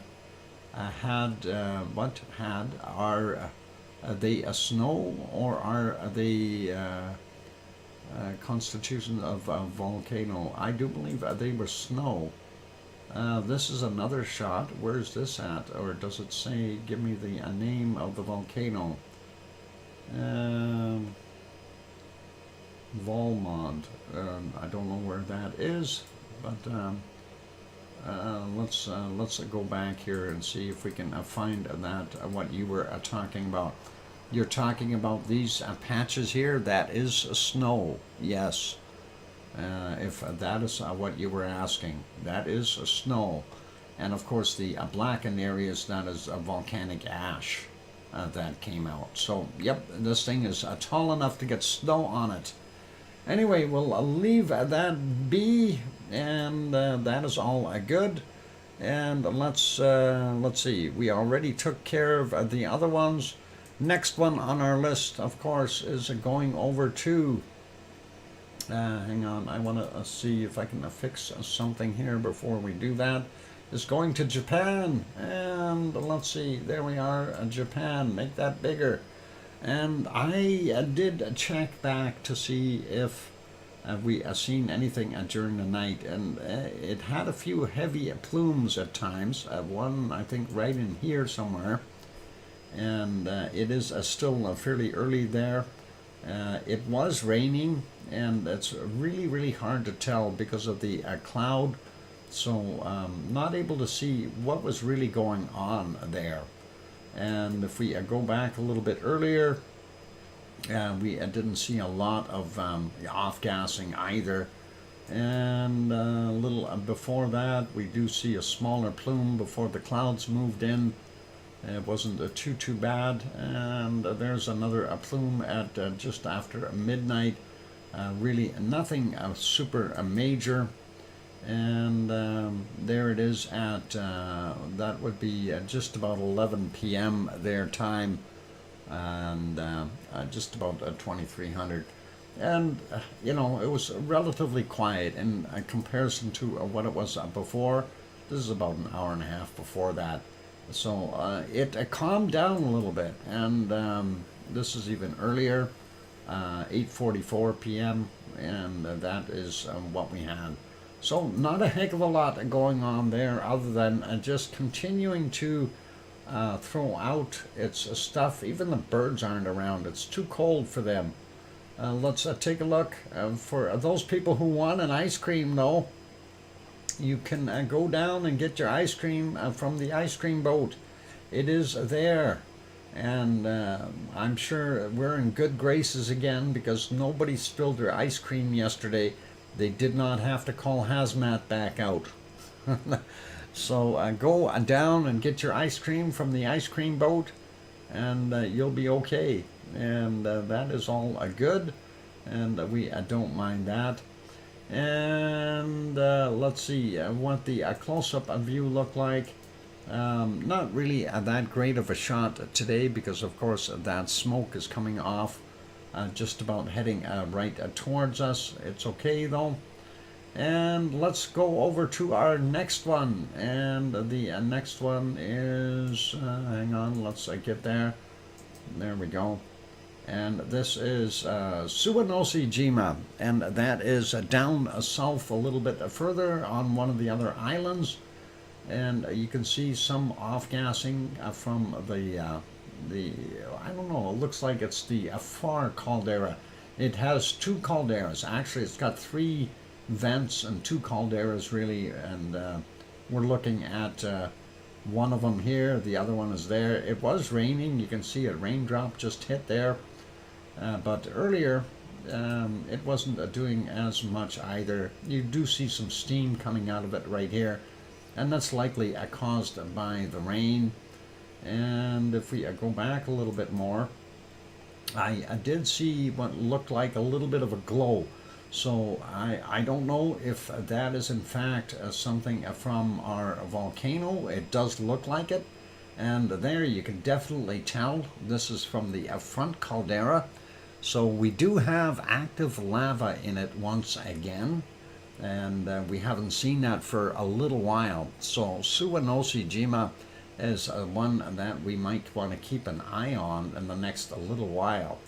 If we go back a little bit more, there you can see a little bit more of that glow and some extra smoke coming out. So very interesting, and more lavally glow. And unfortunately, it didn't throw any of it out, though. We wanted to see, you know, like a massive eruption.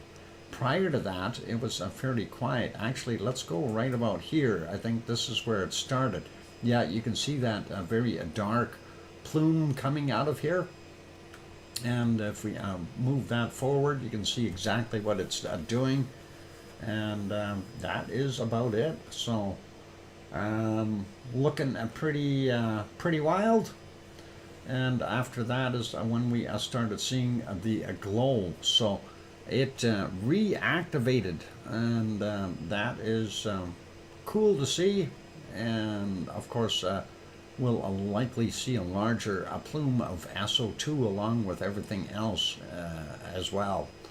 And that is kind of interesting to be able to see that. And like I said, we haven't seen this thing glowing for a while, so it's nice. And hopefully we'll be able to see some lava come out of this in the future.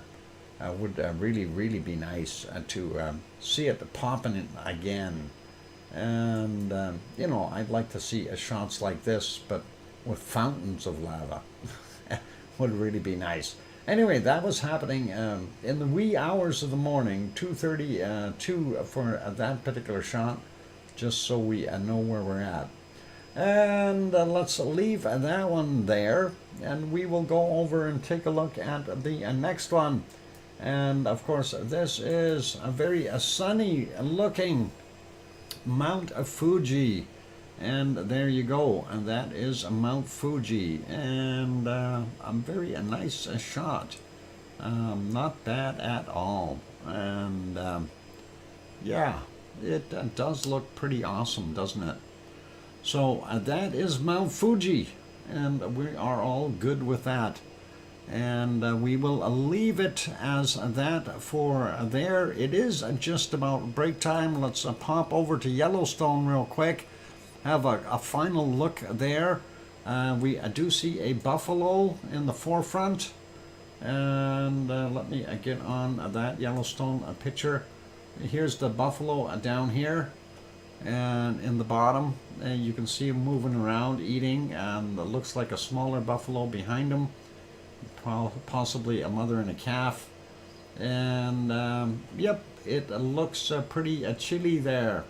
So that is what we've got. Looks like maybe some snow coming down as well. But lots of steam, and it is white steam, not a dirty gray steam. So that is all what we've got. You guys ought to sub to Henry's channel. I already did. And yep, if Henry has some really nice stuff in there. And if we go to, let me go to Henry's channel, and we'll grab his link real quick, and we'll pop that in there. And if you guys haven't subscribed to it, you guys can definitely do that. So Henry Nelson, and yeah, he's only got 24 subscribers. You guys go over there and subscribe to Henry, and get him up a few more subscribers. He puts up some interesting shots sometimes. Anyway, there's your free plug. Well, you can get me that $10 later, Henry. Anyway, all good, and thank you. And you guys can go pop over there. Lots of dudes too. Okay. Or lots of duds. All right, I got it. Sorry, not dudes. I was trying to read that real quick. And yeah, you guys can subscribe to Henry if you haven't done that. He's only got a few subscribers. He needs more. And we'll help him out a little bit here. And maybe he'll get up to like 500 from this. No, at least to 30, right? And we'll go from that point. Anyway, awesome, you guys. It is a break time. I'm going to go take a break. Don't go away. Keep smiling. Be good. Be kind. And I will be back in about 5, 6, or 7 minutes. So don't go away. We've got more to come. A 500 Juliet. That would be awesome. Quality subscribers. The ones that aren't going to quit. Yep. Dr. Fox, don't go. Juliana, I have to. I must. I have to go take a break. If I don't take a break, my voice will disappear forever, and we won't have these shows. So I will be back in 5, 6, or 7 minutes, and I keep smiling, Juliana. I'll be back. Thanks. I'll put you back over to Hawaii, though. Throw you in the lava. And there we go. There's the buffaloes there, by the way.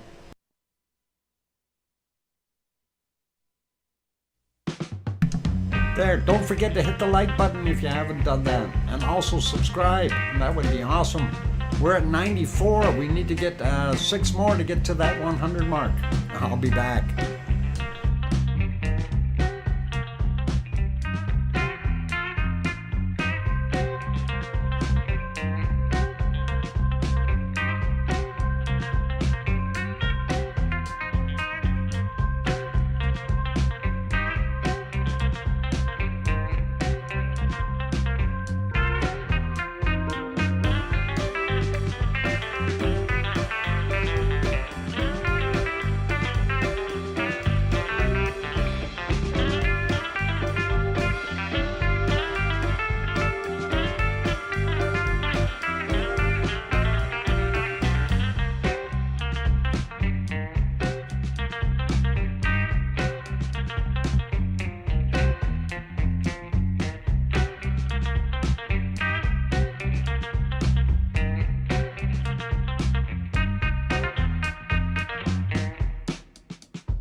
And there we go. The microphone is back on.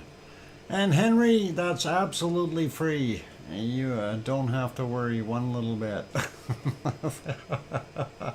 And cheers to you. And thank you for the welcome backs from Alba Girl and John. And let's see, Juliana, hey Henry. It is a work of Dr. Fox, and he has to receive a compensation. No, Juliana, that's completely up to Henry if he wants to give something. That's his business later on or now or whenever he wants. If he wants, he doesn't have to. Nobody is obligated in any way, shape, or form, okay? Just so you guys know that. And thank you, Kevin and Wonky Donkey, for the welcome backs as well. And I hear you, DrFox2000. That is awesome. And thanks. No worries, Juliana. Do what when Apple isn't taking a cut. Yeah. Speaking of taking cuts, I'm still trying to work on that the darn PayPal thing. Apparently they've got stuff going on, but they're still reviewing things, and they said, oh, it'll take 5 days to review, and that's now been 10 days ago. So I guess it's a speedy service. But what do you expect? You know, it is what it is. Anyway, 98 now. I see 97 on my screen here. There, a C&D boy, but I'll believe you if you say so. Anyway, let us go and see what we got going on here. We wanted to go over, let's see, oh, I didn't want to go there, but there's buffalo there. A whole herd of buffalo. Sorry, I had to show that. There's your buffalo in Yellowstone. Don't get too close to the buffalo. They will run you over. We're supposed to go look at earthquakes. That is what's next on the agenda. So let's take a look at our earthquakes. And it says a 98 there. Very cool. And let's go over and have a look. So here is our wonderful earthquake map. And we will zoom in, and I don't see anything super big on here, but I will show you what I was referring to about warning Piggy earlier about some earthquakes. I do also I want to slide down here. We see one on the Wanda Fuca plate, a 4.0, and it says 194 kilometers from Tofino. Tofino is way over here. Why are they going for Tofino? Why not say Port Alberni or something? That's a lot closer. Anyway, Tofino is down somewhere around here. Port Alberni is over here. Anyway, that is where it is there, and that is 10 kilometers down from 9:10 a.m. And I don't know, C&D boy, did you feel that one, that 4.0? Did you have any shakers there this morning at, what was it, about 8:10 your time, roughly? Or were you still sleeping? Good surfing in Tofino? Yeah, I suppose. I don't know. Did you feel it at all, Bob? I'm just curious. But I'll leave that one be, and slide down a little bit further. I missed it. Okay, yeah, it wasn't that big of a quake. Looking here, Central America had a small one too, near in Panama area from yesterday at 22:42, 14.3 kilometers down. We do have one here in Peru, 4.5. From today at 4:58 a.m. and that's 59.3 kilometers down. And of course, looking over at the other portions of the Ring of Fire, we're not seeing much over here. We do have this little guy, 4.5 from yesterday, 1951, and 506 kilometers down for our wonderful Fiji area. Nothing too spectacular there. Indonesia, Banda Sea, 5.1, and that came in at 847, 160.9 kilometers down. Then we've got this guy here, 5.3, and that is very close to the other area that is pretty active. This is 12:15 is the time on that, and that was 46.3 kilometers down. And one more on the stack there, 4.6 from yesterday at 17:03, 35.1 clicks down. We do see one out here near Guam, 5.0, and that's yesterday's from 22:02, 10 clicks down. And we go up here all the way to the Kamchatka Peninsula on the tip of it, 4.7 from 10:35 a.m., and that was 140.4 kilometers down. That takes care of our ring of fire, basically. Let's take a look at this one here. This is the Southwest Indian Ridge, as they call it. There was a movement here, 5.3, 2:13 a.m., 10 kilometers down. We slide up a little bit, and we don't see anything up in this area. But once we get up to here, onto the Arabian microplate, we see a 4.6 near Iran-Iraq border region, 6:53 a.m. And that, of course, this plate pushes up against the Anatolian plate, which pushes up against the Aegean plate. And that is going to be some more earthquakes for Piggy. The other fact that we've got here, we have two here. This is an aftershock of 4.5 from 1309, 10 kilometers down. But this one, a 5.9, that's definitely got some push to it. That is from 11:14 this morning. So that, of course, is going to push the Anatolian plate. Now remember what I mentioned before, it moves slower up in the top than it does on the bottom here. And per year, it's about 20 centimeters per year in the top, and about 40 centimeters on the bottom, roughly, if I recall correctly. So that push, and then the Anatolian plate ends right in here somewhere, and the Aegean plate is what it pushes up against. That one, I don't believe, caused this quake, you know, from the plate push. I think that is from Africa pushing up a little bit, and the Eurasian plate and the Aegean plate coming down a little bit. But we'll see some more stuff for Piggy coming in the near future. So we'll likely see some up in the northern portions here, to the north of where Piggy is there in the island of Kos. And she's, of course, on this island. So that is what we've got there. And zooming back out, I don't see anything else in Malta, nothing new. We do see one over here, though, a 4.3 from 22:32, 4.6 kilometers down, and that was yesterday's for those people there in Italy. And nothing new, I don't think.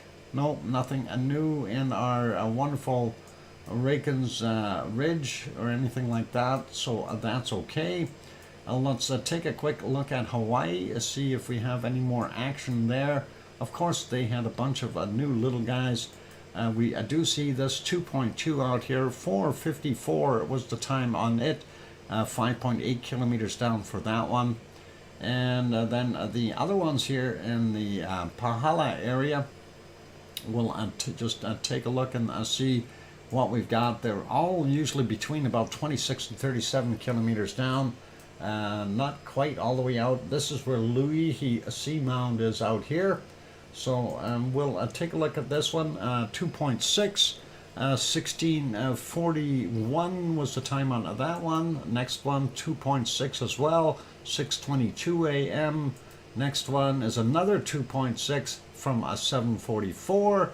And then we've got 1.9 from 11:43, and going over here at 2.0 from 15:14, and then we'll start with this row up here at 2.1 from 3:03. Then we have this one 2.0 from 11:49.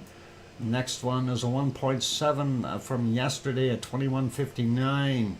And the next one is a 2.0 from 12:11. And the next one 2.0 from 17:31. And the other one right there, 2.2 from 19:20 yesterday as well. And that is it for Hawaii. So we're not seeing anything new or major, certainly not anything right underneath Kilauea. And that is right there. I hope that we see something in the future. And of course, you can always go to the Hawaii map, and Bob brought the link up for that one, and that is a little bit different and has a bunch of other things on it that are enjoyable to look at. And I do encourage people to download that map. Well, it's not downloadable, it's a web page. Go there, they've got all kinds of seismic tremor sensors and tilt meters and gas meters and earthquakes visible and things like that. So it's worthwhile having that web page.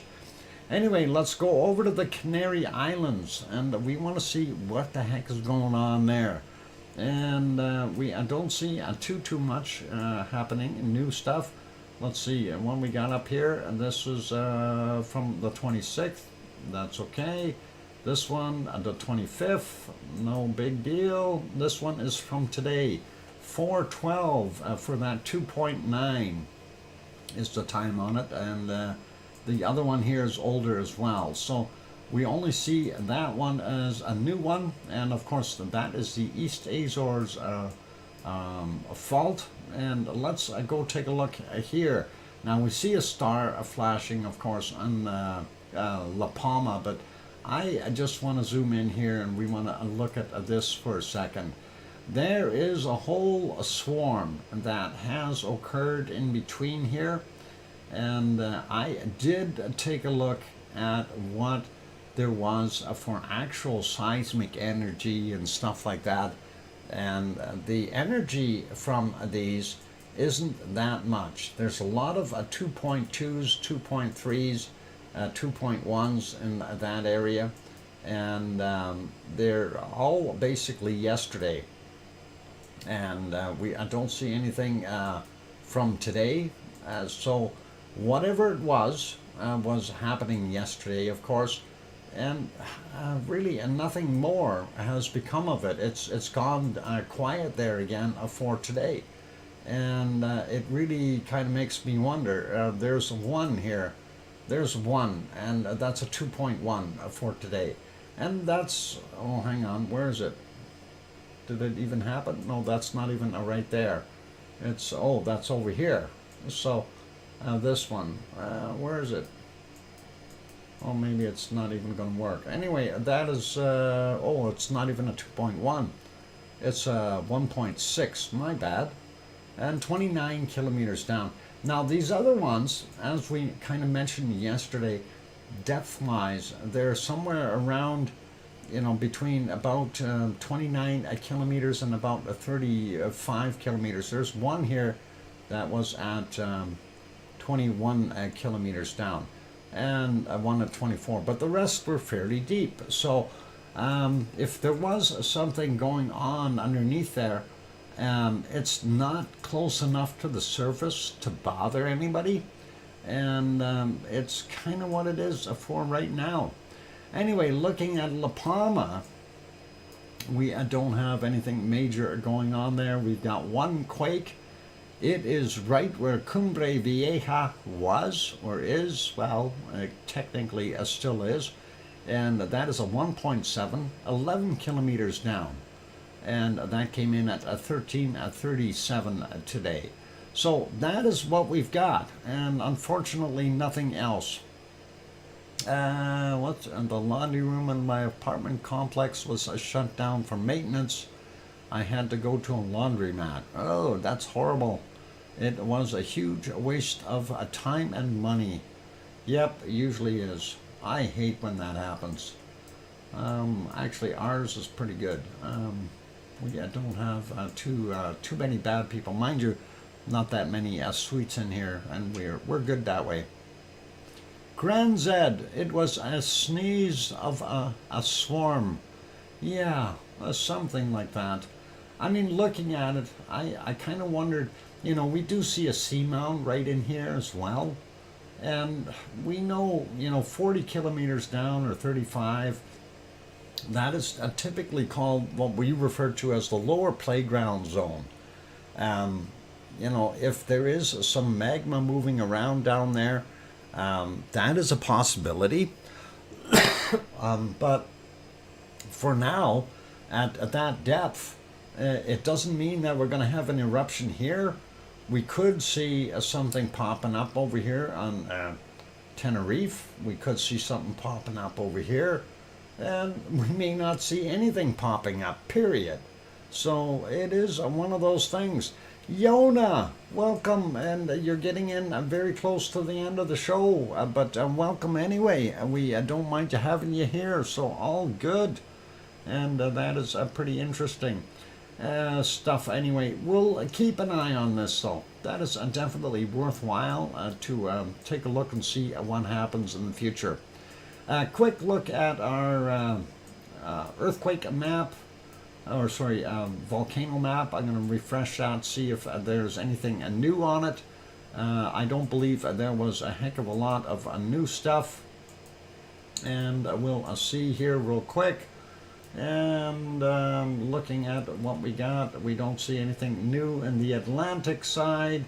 Zooming in a little bit on the ring of fire on the other side here. Villarica still there. Copahu still there. Nevados del Chilean still there. We do see Lascar still there. Now, I know Sabancaya had a bigger output of SO2 today, and we'll see that on the SO2 map. I don't have any other information, though. I was looking for something, but I know there's more from Sabancaya, but not that much. Sangay still there, Cotopaxi, and Reventador, of course, Cerro Negro, del Mayasacur, I don't know if I said that right. Perse there, and Nevada del Ruz are still there. And our guys here are still pretty normal. There's a Fuego there, and Satiaguito, they're in both in Guatemala, and then of course Popocatepetl doing its thing. And I don't see anything new there. We've already covered the earthquakes in those areas, Taupo, and of course White Owl Volcano, Tofua right there. Yasur still active. Aoba still there. Gawa still doing its thing. And here we've got that Kavachi and what is it? Baganga volcano. I don't know if I said that right. And Langila, and Manam, Manam. Okay, never mind. Get too far. We did that yesterday. It's okay. Thank you for the 2-minute warning. Luolatuk is still there, and we got Raun there, Samaru, and there's another one. There's Ijen hiding behind everything, and then of course Murapi and Dieng and Krakatau, and then Currency and Mar Rapi over there, and then of course we've got Cinnabang and the Barren Island volcano going here, Ibu and Dakono, and then we've got this Karan, what is it, Karan Gentang, if I said it right, trying all these today. Can Leon, and then of course Bulusan, Mayon, and Taal. And of course, out here we've got still have Ahai and Iwo Jima and Nishinoshima. There we go. And then of course Suwanoshijima, Kakai, and then Sakurajima. And that is good for those ones. I see they added Chikorechki back to the map, so that is a new one. We didn't have that for a while. And Ibiko and Alade are still there. Karimsky is still there. Bezimiani is still there. There's that other one, Klyushevskoy, and then the other one, Shivalash. And that is all. That is our big ring of fire. And looking at the other ones, we know that they still exist. Erebus down there in the Antarctic, the only active volcano down there. And the rest are okay. I'm not going to bother going through them because we know where Mount Etna is, Volcano and Stromboli and Campi. And on that friendly note, it is time for a break. When we come back from the break, we're going to do the SO2 map. And then we'll see if we can go do some weather, whether we like it or not. And on that friendly note, keep smiling. I will be back. And that is all good. All right. Don't go away, you guys. And keep smiling. I'm going to put you back over onto a Kilauea. And there it is. And all good for now. So don't go away. More to come. I'm your host, DrFox2000 here in Edmonton, Alberta, Canada. I'll be back.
go. We've got that wonderful microphone back on. Welcome back, everyone. Glad to have you on board. I'm your host, DrFox2000. And yeah, you're watching VolcanoX live stream. And Irish Monk, welcome. Thank you for that wonderful €5 super chat. Thanks for popping in, Irish Monk. We were talking about you earlier. We found your pot of gold out there in Iceland, the one that you left. I don't know if you got the info there. I sent you that link in the email when you sent me that wonderful thing. And we did look at your goat on the roof. I'm just not sure if you were successful at removing him. Anyway, thank you for the welcome backs from Herbian and Fluffy and Alba Girl and Mars 2028. And let's see, did we miss anyone? I hear you, Dr. Fox 2000 from Sharon Stewart saying, sorry, I was lagging. Punny internet today. Okay, and I hope our wonderful, my ears were burning like my GPS. There you go, Irish Monk, and that is wonderful. I hope you had a look at that video. That would have been really cool if you did take a look, and we definitely know that now where you got that secret hiding spot at the end of the rainbow there. We did see that pot of gold. As soon as that rainbow hit it, it magically appeared. And when the rainbow faded, that pot of gold disappeared. So we now know how you do it. And we are going to be keeping an eye on all the rainbows from now on. I'm just not sure how you managed to get it into that place. But hey, Grenzed, good to have you on board. And Grenzed, I didn't load up those pictures, but Grenzed showed a couple of pictures of his wonderful dogs, and maybe I'll see if I can get one of those on the screen for you right now. Where is that? Grenzed's dogs. No, that's not the dogs. Grenzed dogs. And the cat, and the video, and everything else. But we'll show the picture of the dogs anyway. And I'll save that real quick and see what we can do, and we'll show your lovely dogs. I kind of like that big white one that you got, and that was pretty cool. Okay, patch for Sharon. Yeah, that'll be good for her. Marshall IRS audits coming. Who is a Marshall? Oh, Marshall. Thank you kindly, Marshall, for the extra wonderful view of the channel. We really do appreciate you. Have a nice day. Oh, let's see. Where are we here? Thank you, Arizona Snowman. That was very kind of you. And let's see, somewhere in here I just saved Gren's dogs. Oh, there they are. And here they are. So let me make them a little bit bigger. And there's the two of the fluffy looking dudes. Labradoodle pretending to be a dog in sheepskin. Yeah. Is that what that is? A Labradoodle. And the other one, I don't know what the other one is. But the Labradoodle, and that is kind of a long tail on that one. That is pretty awesome. So they are lovely dogs, Alba Girl says. Yep, and nice there, Gren. That is awesome. So figured we'd share that anyway for tonight, just because you did send them in. So all cool. But we need to carry on, and we need to go over and have a look at our SO2 map. And let's get at that. And I did refresh it from earlier, so we'll see what we can come up with. So looking at North America, it's not too bad, but we do see some SO2 coming in from the north. And I do believe we may have had some more snowmelt up in some areas and causing that SO2 to come down. But it's not too bad there in Canada. And what we see here, of course, in the western portions, British Columbia being the cleanest because they've got some rain. Mars 2028, I have some pictures of old railroad tunnels in Virginia. I hiked through 2 weeks ago. It's through sedimentary volcano rock. Would you like me to send them to you? Yeah, if you can do it later after the show, that would be great. And we can take a look at some of them. If you can put locations on there, like where they were, like you don't have to give GPS coordinates or anything, but just to kind of label the names on there, you know, whatever, Monster Tunnel in Texas or wherever, or Virginia or something. Anyway, looking at the SO2, not so bad in British Columbia. Alberta got a little heavier, a little lighter in Saskatchewan and Manitoba. Northern Ontario not looking too bad. Looks like even down here, just north of Tirana, they're not bad. But we do see fairly heavy in the kind of mid states here, fairly heavy around the Great Lakes as usual.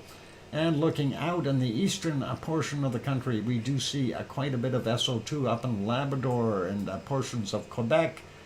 And of course out here on Nova Scotia as well as New Brunswick and PEI areas. So that's kind of happening there. Not so bad in the western portions of the U.S. and going down into Mexico. Of course, Popocatepetl off-gassing a fairly heavy duty. And it's a snow SO2. Well, if it's a snowing SO2, actually the snow will take the SO2 out of the air and drop it on the ground for you. But as soon as it melts, it evaporates again and goes back into the air. So shovel it into big piles and put it into the SO2 burner, and you'll get rid of it and create something else. Anyway, we see Central America dumping its stuff out into the Pacific. Same thing with right there in Colombia. And remember what I said earlier here about we see a big plume coming from Sabancaya area. So that is what was happening there. And I'm not sure if that's actually from Sabancaya, but it certainly does look like Sabancaya would be right here. And I don't know, maybe there's something else going on here in Peru that I'm not aware of. But something created that cloud. And then having a look at the other regions, here in Chile, it's not so bad. And of course, looking at, we see it kind of comes across here and getting right onto the border of Uruguay from Argentina.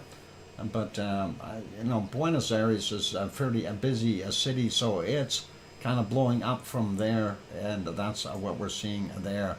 And of course, if we zoom out, you can see all that SO2 down on the bottom all the way through. And of course, that is from the snowmelt on the Antarctic continent. And of course, again, as I said before, we did see, thank you Arizona, we do see the snow melting. And like when it falls during the winter season for them, it captures that SO2, that snow will, and then once it melts, it releases it. Anyway, we see what we got here. Not bad from a White Isle volcano. Tofua right there is not so bad too. And Leo's place, or just to the east of him, he's got those oil refineries doing their thing, and we see the stuff north of Sydney from the coking plants.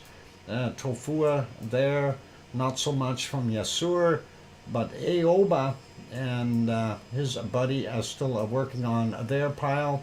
And looking at what we're seeing here in Papua New Guinea, a little heavier than yesterday. Luolatok, not so bad. Yes, Semaru doing his thing, as well as from Murrapi working on it. I'm not sure how much is coming out of Krakatoa right now. Carinci and Marapi over here, not very bad at all. Ibu and Dukono still working fairly heavily together. And then Taal, of course, dumping out a bunch, but we also have a lot coming from people pollution in that area. And I had mentioned that we may see a little bit more here from Suwanosi-jima. That is a possibility that that's a little extra. And of course, we see continuous off-gassing from Sakura-jima, and that is there. And of course, the other stuff here from China. Not going to worry about that. And then we see the increased stuff, and that is possibly because Chikarachki is now a part of that trio again. And then we move up to the rest of the Kamchatka Peninsula. We see some of that off-gassing is already left, and it's starting to cool down again. And we see this circulation, some heavy rain dropping in that area, washing the air clean once more. And of course, India, pretty heavy duty as normal. South Africa still doing its thing, and that is pretty obvious. And then we see here in the DR Congo area still doing their stuff. Ertael right there, as a very tiny spot. And then we've got the oil refineries, of course, in the other places doing their thing. And looking at Mount Etna. Mount Etna has produced a lot more SO2. Mind you, the circulation, the way it sits right now, it's not going anywhere, and that's part of the problem. And we do know that there is more lava coming from it again. So a little bit more active as of late, and that is very cool and interesting. And I am not sure what the heck is going on here. How this is hanging out here, because there is nothing out here to cause that, and that looks like it's all being blown in from somewhere. There are no islands there, unless we've got a submariner, a volcano underneath somewhere throwing stuff out. I have no idea. Azores out here, but this just doesn't make sense. Anyway, looking at what we see, not bad in Europe, and not bad in Germany, France, and Spain. They've got some rain there anyway. A little bit of SO2 there in England, and looks like Irish Monkland pretty clear. And the rest looks pretty awesome and not so bad. And we see Norway, Sweden, and Finland pretty good. But as soon as you get down in the other places like Romania and Ukraine and Budapest, Hungary, those places, fairly heavy. Same thing with the latter part of Poland. There, that's the one I'm looking for. Poland. And looking at Iceland, not very much SO2 there at all. So that is our SO2 report for right now. We will start on our wonderful stuff. I gotta read an email real quick, and that is something happening here. What is going on? Blame Piggy.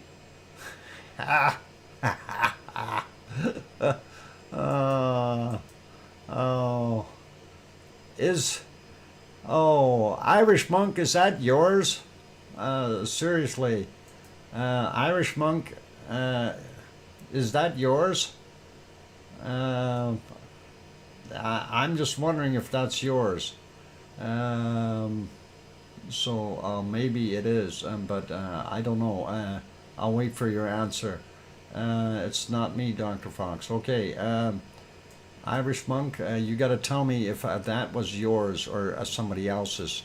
And okay, I got to save that. All right, give me a second here.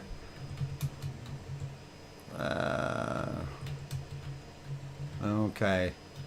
I saved it, and I'll take a look. So I don't know if that one is yours or not, but I'll post that picture anyway, and we'll see what everybody thinks, and we'll go from there. So, okay, let's see. Where is it? I have it here somewhere, and it should be right there. Okay, Irish Monk, you tell me if that is in fact yours, because we know what that dog looks like, and no, that's not Thistle, you guys. That is not Thistle. This dog speaks only Irish, and Irish and Gaelic, and what else does he speak? French out there. And when did you get him? It looks like a Thistle, but it's not. That's not Thistle. We can show you a comparison, a shot, so you can see a Thistle. A whiskey hound, cool. Yeah. How big will it grow? About the size of your Labradoodle, if not a little bit taller. And I can tell by just looking at it. The dog was named by Piggy. What's the dog's name? What is the dog's name? I'm sure it was named by Piggy, but what is it named? I'm waiting for that wonderful answer. Oh, he'll type it out sooner or later. You didn't call it Thistle. I don't hope not. Thistle 2? Okay, maybe you called it Burr or something, but we'll see. Anyway, that is a very nice looking dog. The dog is trying to type it. Oh, there we go. That could be the reason. Anyway, beautiful looking a dog. Looks like a shepherd something cross, and gotta love it. Gotta love it. All right, going to remove that. We're going to go over to the other map real quick, refresh it so we're up to date, and then we will continue on. Anyway, we'll get started at this anyway. Looking at what we see, Alaska is a little bit better, and that is not so bad. Judy M., welcome. I'm glad to have you on board. And I don't know if you're coming or going. I hope you're just getting here. That's all cool. Looks like a little bit colder in British Columbia, and of course Alberta, Saskatchewan, Manitoba, Northern Ontario, very cold. And we see that cold has dipped all the way down into the bottom portions, getting into Montana and Colorado and North and South Dakota, and maybe even Iowa or someplace there, and Minnesota getting cold. So those places a lot cooler. And let's see what we've got in Vancouver, coming on in at about a 7 or 8. No, hang on, let's get a little closer and get that button right on the money there. Looks like a 4 or 5 there in Vancouver. We're seeing about, out in the rock, maybe about 4 degrees, 3 degrees for Bob. And going over and looking, Edmonton, of course, showing as a minus 16 degrees right now. And poor dog doesn't know what it's getting into with Irish Monk. Oh, yeah, pity the dog. We definitely know. And by the way, did you get the goat off the roof, Irish? We need to know if you got that goat off the roof. And minus 20 there for KC out in Swift Current. And let's carry on here. Judy has got about minus 24 degrees in her area, minus 23, minus 24. And let's see, we get out to Toronto. Toronto is coming in at minus 1, 2, or 3, depending on where you hold the mouse. London a little cooler at a minus 5, and Detroit about a minus 3. Montreal is at about 4 degrees below zero, and same thing for Quebec City. We see a little bit warmer up in the northern portions of New Brunswick today, and of course we see our wonderful area there in Nova Scotia. Not bad, and I'm betting dollars to donuts it's about 2 degrees in Cole Harbor, but I don't know because Sue isn't here. Maybe 3 degrees in Cole Harbor. 2 or 3, very close. And yeah, the Irish monk has oh, you didn't see that, Grenzed? Let's see if we can get that picture back up there.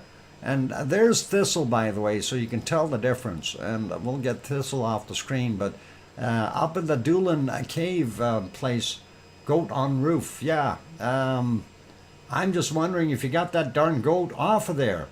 That would be pretty good. Back dinner break from scrapping, except I don't wear anything. What? Don't hear anything? You should be hearing. Tell Mona to turn her volume up. Goat on roof. Yep, we see that. Anyway, back to the weather. And there we go. And that is all right. So a little colder out there in Newfoundland. Still not that bad on the peninsula. And looks good up there. Yep.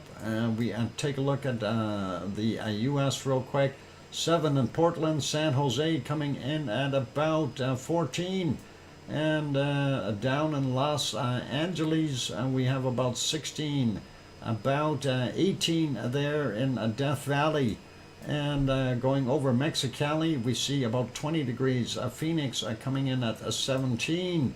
Las Vegas 14, Tucson 17. Albuquerque, New Mexico is about 8 or 9, depending on where you hold that mouse again. San Antonio is 14, Austin 14, Houston about 20, a lot better there. And looking at what we see 6 degrees in Dallas. And of course New Orleans coming in at about 17 right now. Miami a little bit nicer at 23 today.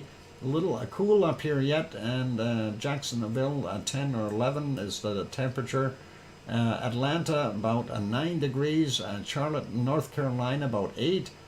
Grandma B's house about 9 degrees Celsius, or just shy of 50 Fahrenheit. And let's see, Virginia Beach about the same temperature. A little cooler at 7 degrees Celsius in New York. Boston a little cooler at 4. So that is what we've got there. Let's take a look. We see the cold kind of didn't manage to get too much into the Baja today. So that's all right. We'll wait till the sun goes down. Looks like Mazatlan 22 today. That's a little better for them. Looks like 28 in Acapulco, and 21 or 22 there in Mexico City. And we see Cancun is about 25 degrees. That's not so bad. And looking at where we're at, it's time for a break. So I'm going to cut it off here, and we'll cut it off at Panama. We'll do South America and onward after the break, you guys. So hang in there. I have to take a break to rest my voice. So please stick around. Don't go anywhere. We're going to finish up the weather, and then we'll get hunting for the cold temps. So keep smiling, be good, and all that nice stuff. Of course, I'm your host, DrFox2000, here in Edmonton, Alberta, Canada. And of course, if you haven't hit that like button yet, we ask if you could. That really would help out. I see we are at 107 likes today. That is awesome.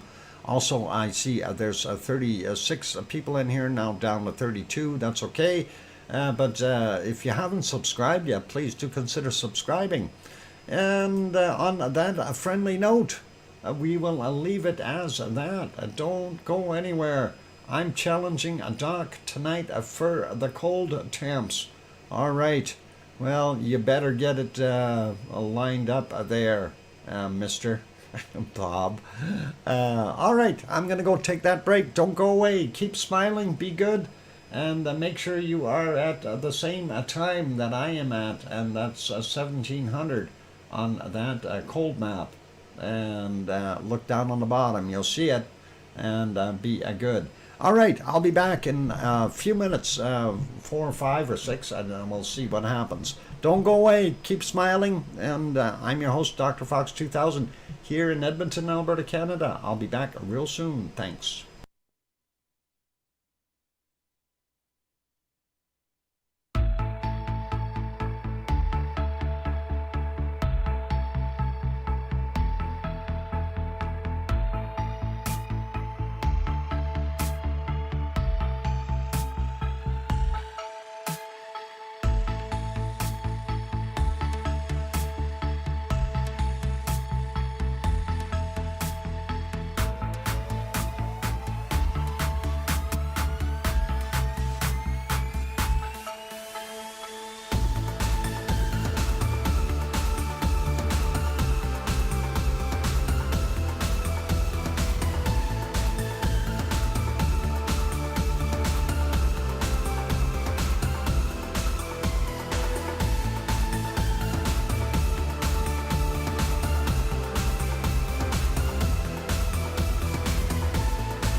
And we're back. Welcome or welcome back, everyone. I'm glad to have you all on board. I'm your host, DrFox2000, here in cold Edmonton, Alberta, Canada, where it is minus 16 degrees Celsius right now, with a little bit of a wind. That means the wind chill factor would be about a minus 20 or so. Celsius. So all good, and thank you for the welcome backs from Albagirl and Mars 2028 and Mona Alfano and Hermione and Fluffy and I Hear You, Dr. Fox 2000 from Sharon Stewart, and Susie says welcome back, and Burdock from Albagirl, and thanks Grenzed. And yeah, it is what it is. It's winter here, of course. We are still in the winter. We've got a few more months to go before we get out of that. Anyway, let's get back over to that weather map. We did stop at Panama, at the Panama Canal, and couldn't get the boats through.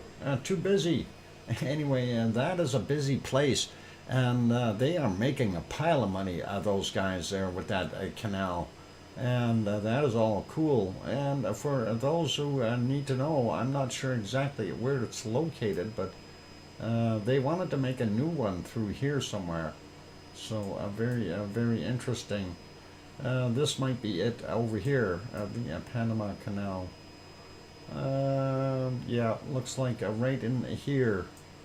So, yep, there's the boat trails, I think. Maybe, no, I don't know. I'm not sure exactly where it is there. I've never been to Panama, so that's hard to say. But they were thinking of putting more canals through there. Anyway, let's continue on with looking at our weather. We see some 29 to 31 degrees Celsius. By the way, Irish Monk, that's a wonderful name for that dog, Captain. And you could name yourself a General Irish monk. But a Captain is a wonderful name for him. Some places 32 degrees there in Colombia, very good. And same thing within Venezuela. They're looking like they're topping up to about 30 degrees. And we see that the interior of Colombia is also doing the same thing, same as Ecuador and Peru for the most part. And we see the interior of, because we're a little bit earlier today, we see the temperatures a lot higher in the Amazon than we do on the weekdays. And not bad there in Paraguay, Bolivia and Paraguay, a lot hotter today, coming in at 29, 30 degrees. And then we go down here, we take a quick look at Rio de Janeiro, 24 right now, Sao Paulo about 21, Buenos Aires making it to about 26, and Paysandú about 28 degrees Celsius. And we see some of the interior of Argentina hitting those 32, 33 marks. Ooh, 35 in that place. A couple of hot spots. So depending on where you are. But it looks like they've got heat all the way down to the bottom of the border. And a little warmer in Chile. It's not so chilly in Chile today. They are even seeing some balmy temperatures. 26, 27, and some spots as high as 30, and that is not so chilly. So let's go over to New Zealand and see how chilly they are. And looks like the South Island is still doing a wonderful, warm job, as it was yesterday, anywhere from 20, about, down on the bottom here, about 16, 17, but up to 25 or so. Christchurch coming in at about 19 degrees right now, and Wellington making it to about 19 as well. Taupo a little bit cooler, and like people in Auckland don't know what to do when there is ice on their windscreens sometimes in winter. They don't know what to do. Oh my God, start your engine and let it warm up a little bit. Put that thing called the heater on and go from there. Dr. Fox must be, just be clear about what is being, what I was doing on the railroad tunnels. Haven't been through the tunnels in 75 years. Since the state reopened it as a tourist train.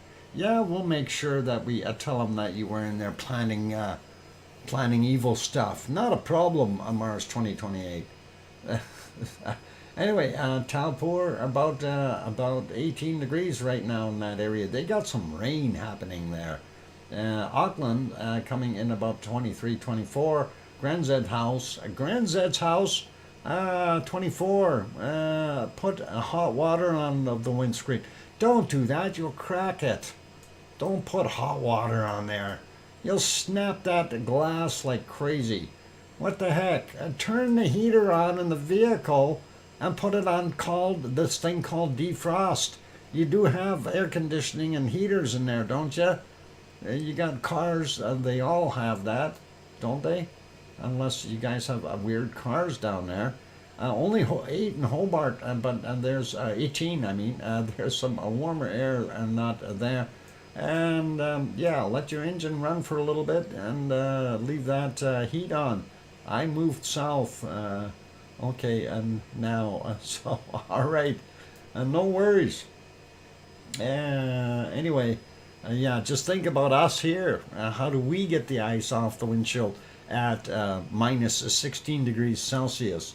And it's called an ice scraper. You let it warm up a little bit from the inside, then you can scrape that stuff off. Not so bad from the outside. 21 degrees in Melbourne right now. Adelaide coming in a little cooler. Sharon Stewart, I gifted a 5-member membership pack. Sharon Stewart. Sharon Stewart. Stewart. And there we go. We got Grenzed and Jarvis and Grizzly and Tom Tom Turtleson and Richard Wooler, and that is pretty awesome. That is how many gifts there? 1, 2, 3, 4, 5. All 5. I went to some pretty good people. I don't recall seeing Richard Wooler too much, but the other ones are all wonderful people, especially that Grenzed. Nice. Thank you, Sharon Stewart. You are very kind, Stuart, and we'll put a gift at the 5. That is awesome. Thank you kindly for that wonderful gift, Sharon Stewart, for those people, and we really do appreciate it. Anyway, going up, looks like Sydney about 26, 27, Brisbane coming in at a balmy 28, 29. And that is awesome. One Fish 26 just renewed his membership. That is awesome too. Thank you, One Fish. And we see about 22 degrees in Perth. We're not seeing that really super high temperature that we've seen all over Australia yesterday. 36, 37 in a couple of spots, but a lot better than what they had. So that heat wave broke a little bit. And we got about 29, 30 in Fiji, and from 26, a little colder there in New Caledonia. Oh my God, they're going to freeze to death at 23. Anyway, looks like Vanuatu holding 28, 29 as always, and seeing Papua New Guinea and Indonesia here holding some of their temperatures anyway from that 26 to about a 30 mark depending on where you are. And looks a little cooler here in Java today, from about 21, 22 degrees up to about 25. And of course Sumatra has got some higher lands there, so on the high stuff about 15, 16, but coastal areas all around about 20, 22, 23. Not too bad. Looking at Bangkok today, seeing about 19 degrees. lot colder there in Bangkok. And thanks Oz for bringing up Brisbane at 30 degrees. And that is a pretty cool, or warm. And Manila a little cooler today as well at 25, 26. And sliding up, we see a lot colder in Taiwan today. And of course, that cold is coming from Russia and China as it's working its way through Kagoshima, coming in on only 2 degrees right now. Tokyo at 2 degrees, and look at these temperatures, -8, -10, -12 in some places, even getting up here -19 right near Sapporo, -13 there. Wow, they are freezing to death. And we see not that warm there in the Kamchatka Peninsula either. I think a little cooler there in Sri Lanka as well. And actually I'm seeing, I don't believe that, 12, 13 degrees. They've got a cold front coming through. They're going to freeze to death. India, not so warm either from the looks of it. But Delhi sitting at about 9 degrees. Not good for them. Let's take a quick look at Cape Town. About 16 right there. Here's that storm. It's finally moving away from the coast, and they may get a reprieve yet, or maybe it's going to go around to the other side again. Oh, I hope it disappears soon. Anyway, there we go. Looking at Central Africa here, not bad. We do see it's starting to heat up in some places. Cairo made it to, what have they got there now? 13 right now. Looks like UAE is very cold again today. Whoop, let's get that off of there. And anywhere from 13 to even 12 degrees in some spots. Oh man, from even colder, from 11, 10 degrees in some places. Holy mackerel, is cold there for them. And looking at very, very low teens for the southern portions of Saudi Arabia, and very cold in the interior as well, 7, 8 degrees, not so good for them. Sliding back over here, looking at Cairo, 14, and then we see frosty temperatures in Morocco, and the same thing with Algiers here. Wow, that is cold for them. We see the back end of Turkey is actually a little bit warmer now. Mind you, they've got that storm pushing through there, so that'll warm it up a little bit. And Piggy's house, we'll see what her temperature is, roughly about, I think, 12 or 13 degrees, somewhere in that ballpark. Sliding over and taking a look at Yvonne's favorite place, -2 in Radazzo right now, according to the map, in Sicily. And of course we've got Naples coming in at 6, Rome 4, Milano coming in at 1 degree. Aurelio's house is 0 today, and looking at I don't know, a little bit warmer than yesterday, but still fairly cold there in Portugal. And most of Spain still holding slightly below that freezing mark in a lot of places. Paris is 1 degree, and that's what we see. Natels is 1 degree as well. Sliding up, looking at Munich, and we see -2. Frankfurt -1. Cologne -1. Yvonne Kunkel's house -1. And -1 in Berlin, and 2 up in Hamburg. Looking at Amsterdam, 3 degrees. Looks like about 3, 4, 6 degrees in some places. Ooh, they are down to 8 in some places. Luxembourg, anywhere from about 2 to about -5, -2 to -5. And not so good. Amsterdam 3, and of course we got that already. Same as London, 3 degrees. Looks not bad for our wonderful places there in Wales, and a little, I guess, 4 or 5 down in Plymouth, Leeds getting up to about 6, and about the same with the stuff up in Scotland, 3 in Aberdeen, coming in at 4 there. In Glasgow, Dublin coming in at 4. Irish Monk maybe getting about 4 or 5, maybe 6 degrees. I don't know exactly. 7, 7 Celsius in Monkland. Okay, that warm air must be blowing a little bit harder than I can see.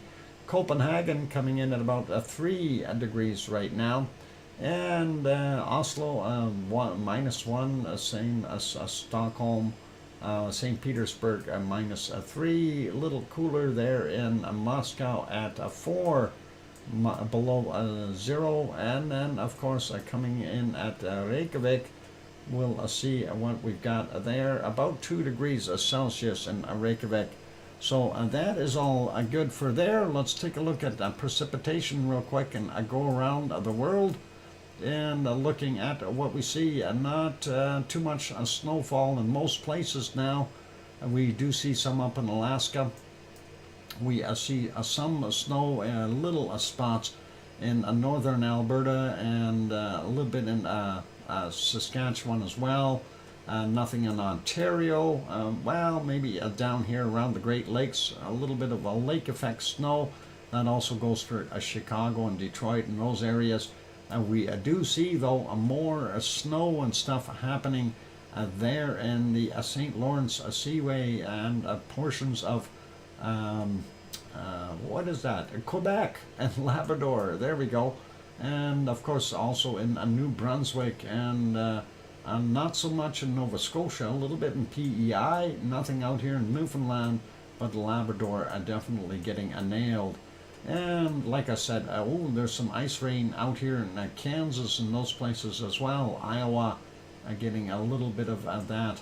I guess Minnesota's being lucky, and Milwaukee is getting some snow too. So not bad. We see Portland area in Washington, right around there, some rain and snow.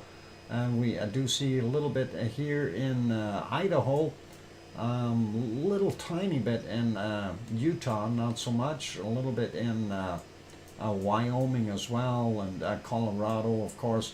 Just little patches, though, nothing super organized or big. No moisture in California or Nevada or Arizona. Looks like New Mexico pretty dry as well. And we do see this system here that is coming out of Texas and moving up through Arkansas and a little bit into Tennessee and upward. We'll see what happens with it. And looks pretty dry there in Florida. Central America looking pretty dry. Of course, the rainforest in Brazil and those countries, of course, Peru and Bolivia and Paraguay, they are definitely getting some rain. And that rain also down on the bottom here in Uruguay a little bit, not that much, nothing in Paysandú, and that is okay. And we see here that we've got moisture along the mountains and some of those very high temperatures, so I'm sure they don't mind that. A little windy down there, but that's okay in Chile, but they've got some warm temperatures for what they've got. Most of the southern island looks not bad till you get to the northern tips, and then the North Island.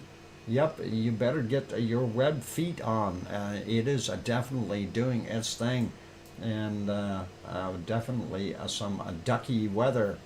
And looking at what we see coming through here, looks like a little bit of Tasmania getting some water and some muchly needed rain to cool all this off, and that's why it's cooler today. They are getting some rain in Australia as well. Down here in the breadbasket really does help out. Brisbane, of course, staying a little bit on the drier side. We do see some rain up in the northern ends as well. And places like Fiji, I don't know, no rain in Fiji right now, but we do see it'd be out in Tonga area. Those guys are getting rain. And of course, over here, and doing their thing in the Malaysian areas, Indonesia, and of course the Philippines. Everybody's getting rain. Looks like Bangkok not getting any rain right now.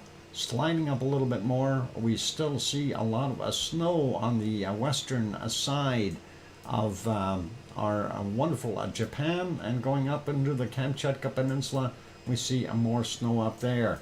Okay, let's see, Indian Ocean, yep, pretty stormy.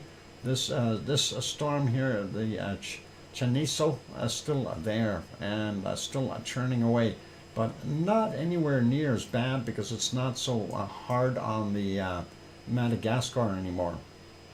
And then, of course, we see southern portions of South Africa getting some rain. The central areas here of Africa definitely getting nailed. And let's take a quick look and see Piggy's house. And Piggy's house, no rain there. That's good. She'll dry out a little bit. She's had enough for a couple of days. And looking at going around most of Greece, going around most of the land masses, it looks like everything is in the oceans and or in the Mediterranean and those areas, the seas, and a little bit in Sardinia, and looking at it's all right there as well. Nothing too much in Spain, northern end, a little bit of moisture. France looks dry.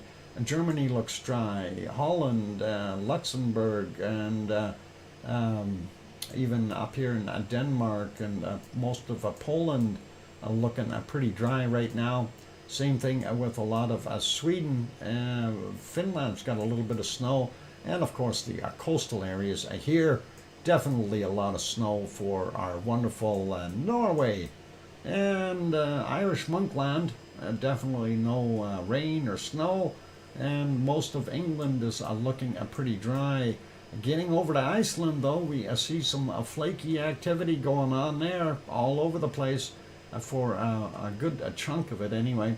We're going to leave it for that right now. I am going to take a break. My voice is starting to crack, so I have to do that. And when we come back from the break, we will hit the contest, if you will, to check for the coldest temperatures on the planet, and then we'll wrap the stream up. So stick around, you guys. More to come. I'm your host, DrFox2000, here in Edmonton, Alberta, Canada.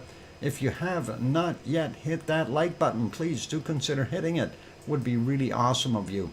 Also, if you have not yet subscribed, please do think about subscribing. That would be really, really cool. On that friendly note, don't go away. I'll be back. We'll have our big playoff here and see what happens. Don't go away. Keep smiling. I'll be back.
microphone is back on. Welcome back, everyone. I'm your host, DrFox2000, and you're watching a VolcanoX live stream. And I see Sue Hayes made it in. I hope you had a wonderful dinner with your daughter. That is awesome. And I see Tony Flabby got here, and I read that you moved to Brazil. Congratulations, my friend. And that is awesome, too.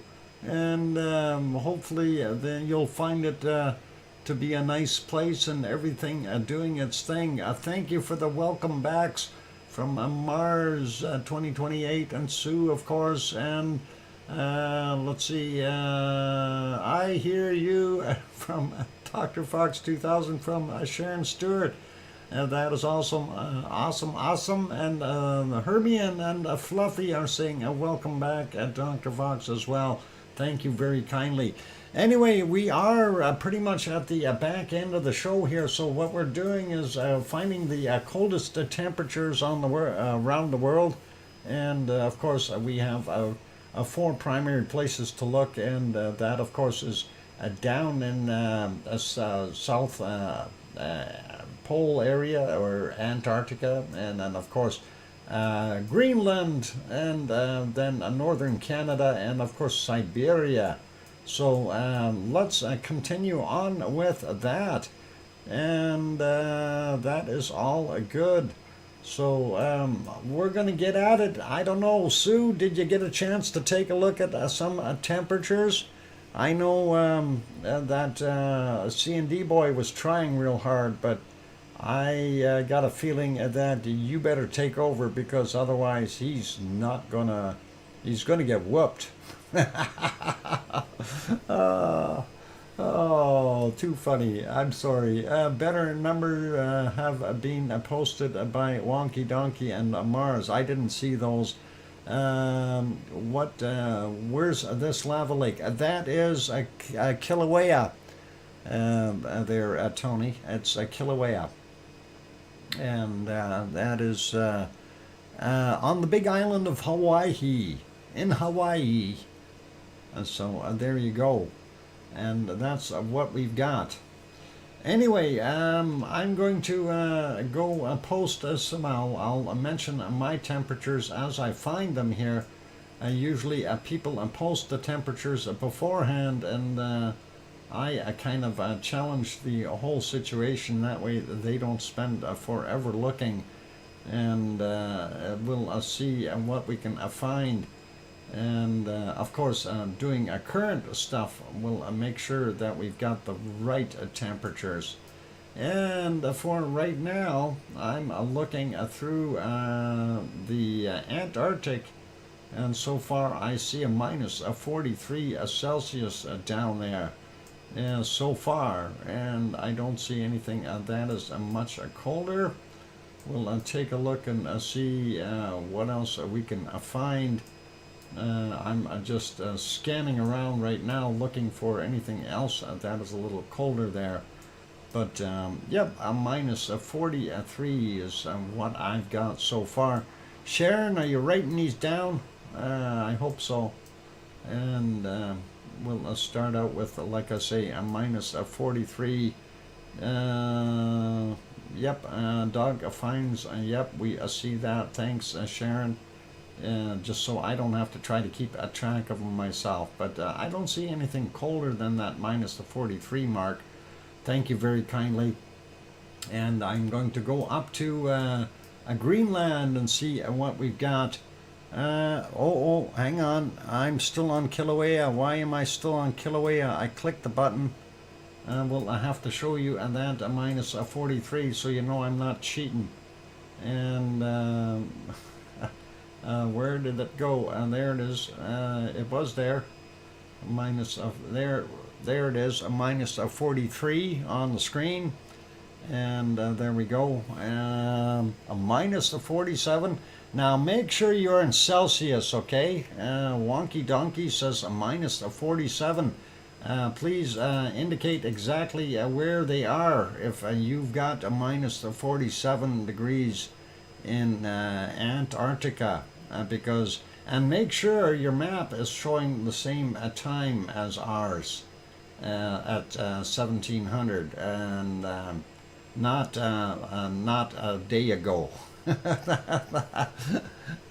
That would be really, really cool. Anyway, because you're showing minus 51 in Greenland, that is not today. Make sure your map is up to date, please, wonky donkey.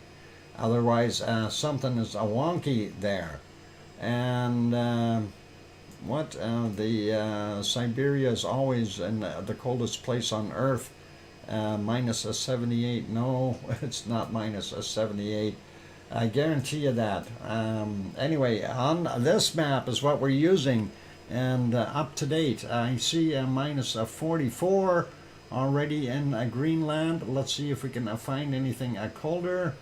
And because I'm finding some of those temperatures and then are being posted a little bit erroneous, a little bit wonky, for lack of better words.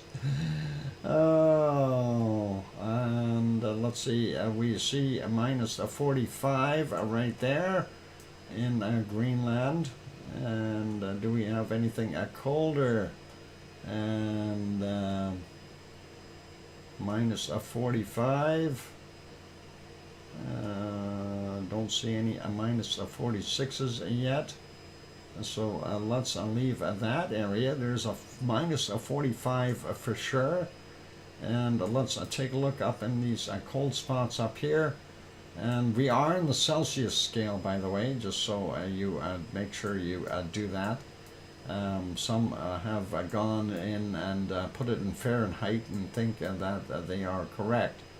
And what did I see? I thought I seen a minus 46 in here somewhere.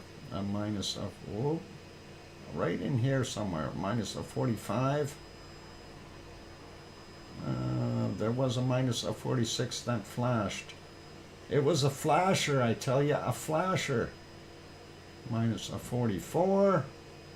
Where's that? A 45. And do we have a minus 46 in here? And Mars 2028 says I've got minus 47. Make sure your time is the same as ours, otherwise it doesn't work. It becomes a little bit on the hokey side, but if you got the coordinates, and we're going to need those, otherwise we're going to call you on it. Anyway, otherwise it doesn't become a fair game anymore, right? If you don't have the same time and everything. Anyway, I'm seeing a minus 45 as my coldest temperature there, and that we see that on the screen. Okay, so right there. I don't see anything colder, and we don't see anything further up this way, and don't see anything else anywhere. So that is what I gotta see up there. I'm just gonna double check around the edges here. Minus 30, 40, no, nothing colder, and we'll see about that. So all right, there we go. We'll leave it as that, minus 45 for there in Greenland. And let's see what we've got in our wonderful Canadian north. And we'll see how low we can go. And there's already a minus 45. And what we got here, 44, 45. And I see a 47, a minus 47 right there. And is there a minus 48? No, so far not seeing a 48, but we did see a 47. And if we go in and look, minus 47, follow that river, move out and back and forth a little bit. And I don't see anything colder there. I'm moving in, back and forth. No, minus 47 degrees Celsius so far. And that is showing there. And 46, that's a little bit warmer. But let's take a look at some of the other spots. We do know that there are other cold spots, so let's check them out. And we got a minus 41 there, that's not that cold. A minus 42. Up in the upper portions, we don't see anything there. Minus 37, that's not so warm. And we'll go up here. Let's see, what do we got? Minus 39. Not that warm, not that cold. I mean, we see warmer temperatures there. And I think our coldest temp is going to be that minus 47 that I found. And that is actually interesting. That's a lot warmer than what we've seen in the last few days. Mind you, it is that time of the year that things will start warming up. And minus 47 in the Canadian Arctic. I'm going to see if I can find anything colder. Maybe I'm missing a cold spot. But we'll see. There's a minus 43, and I don't see anything colder there, and I don't see it either there. Okay, minus 45 right there, 44, 47, maybe a little colder here.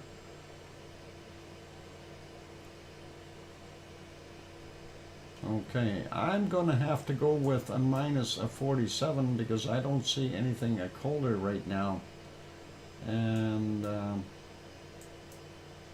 don't know, that's up in northern Quebec, and Baffin Island, unless there's something out here I missed. Minus 45, there's a cold spot there. What about here? No. 45. 44, 46. We see a 47 there. No, not seeing it. Not seeing it. And a minus 44, 43, a little bit warmer there. Coastal areas warmer. 44 there. 43. Moving up a little bit into the north. No, I think a minus 47 is the best I am going to do.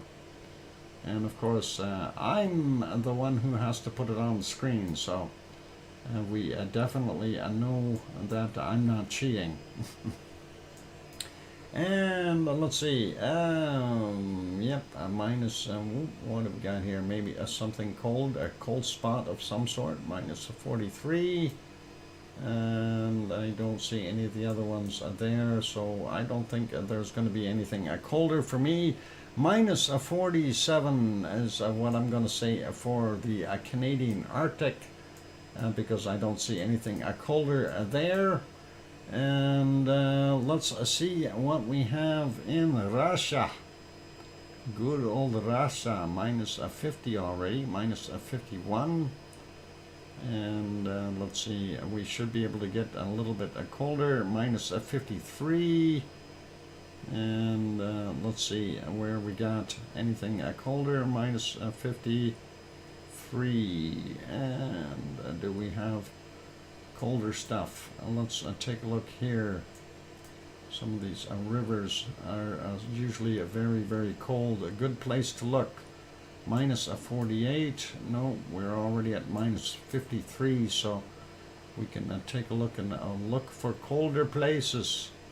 And minus 51, 52. Oh, minus 54. And let's see, we'll see minus 52, 51, yep, 53, and those places. All right, looking for those cold temperatures. Let's go up the river a little bit and see if we find something colder. Minus 48 along there, pretty warm. And 49, 50, minus 52. And still looking, you guys. There's a minus 53 again. And we had a minus 54 so far. Minus 51. Don't see anything colder than, a minus 53. No. What's a minus 51 right there? Yep, we've seen, I think a minus 54 was about the coldest I seen there. Let me check a couple other places. Gonna zoom out and look. Over here, minus 46, 47. And let's see what we got. Minus 50. And no, 40s, 48. Let's zoom in here a little bit. 49, 52. And do we have anything colder than a minus 52? We have a 54 already. And we'll go up the river a little bit and keep it honest. And we'll see a minus 48, 49 right in here. Some cold stuff. Let's see what we've got. I'm not seeing it. Whoop, there was a minus 49. Let's see if we can get colder. Nope, not there. All right, let me look at the other portions of the map. We want to look over here a little bit. And usually it's right in here underneath these highs. So, you know, high pressure zone makes it very cold. Minus 49 for right there. And one thing it does make a big difference is even, you know, if your time is off by an hour, it makes such a big difference as far as temperature is concerned. And it really throws things off. So it does cause some problems. A minus 43. I think we're going to have to stick with that minus 54 that I found, and that's all I can do for today. So minus 54 for Siberia is what I had, and that is the coldest place. And that is all I'm going to be able to do for today. And all right, Sue has, I didn't look at Alaska. Others are looking at Alaska. A tide in Siberia. Okay, that is cool. What did Sue get for Antarctica? And I had a minus 45 in Greenland. I certainly don't see anything colder. 43, 45, so pretty much the same. He had minus. I found a minus 47. You found a minus 46, and you found a minus 55 in there. Okay. All right, well, everybody's getting in on it. A minus 47 in Canada. Where is, that's the same as mine, Judy. And 54 in Siberia, 43 in Antarctica. I have the same. Okay, so there you go. And I missed what Sue had. Everybody else's is on the screen. Where is Sue? For the other ones. Anyway, yeah, when there's too many people in doing this, the contest doesn't work so well anymore because I can't tell who I'm actually battling against. And there we go. Sue had 43 in Antarctica, 46 in Greenland, so she beat me by a degree there. She had a 51 in the Arctic and minus a 54 in Siberia. Okay, so we got it figured in Siberia. I don't know where in Greenland, or sorry, in the Arctic, where you found a minus a 51 for Canada. That is interesting. Really kind of throws me for a little bit of a loop. Where the heck did you find that cold temp? And you know, that's a lot colder than what I found. So, I don't know. Okay, well, we're going to leave it as that, though. I do want to wrap it up for today. And Oz, what's your temperature there? Oh, Oz is just baking. Oz is baking. And Oz is, let's see, somewhere around 30 degrees in Aussie land. It says 29 there. But bingo for Grenzed. Bingo? Are you playing bingo now? I checked my Canadian Arctic. All there is okay. Others are okay. Okay. Oh, I'm double checking. All right, no worries. Okay, that is all cool, and we'll, I guess, we'll leave it as that for now, because I don't see any minus 51 here, and this is something that really throws me for a loop, because that is a lot further away than the temperatures that I was finding, and I find that a little odd. But you know, there could be different times on the map or something. We do see here minus 47 and 46, yeah, 47, unless there's something there that somebody's got extra ice cubes cooking or something, I don't know, an extra igloo that's refrigerated with a CO2. That'll do it. CO2. Yep. Anyway, that is good for now. I'm going to leave it as that. Not going to worry about it for right now. 45, 46.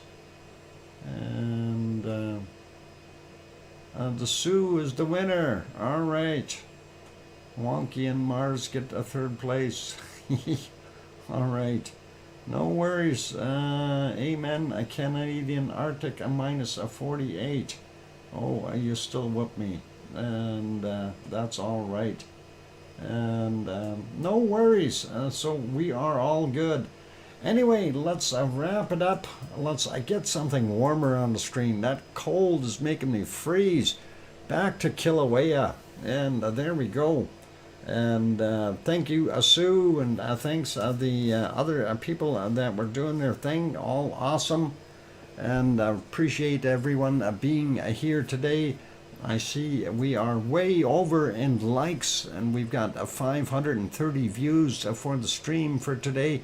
That is really, really awesome. And 116 likes on my screen here, and still 33 people in. And 46 or 48 Celsius still wins in a Canadian Arctic Sioux. Yep, she certainly does.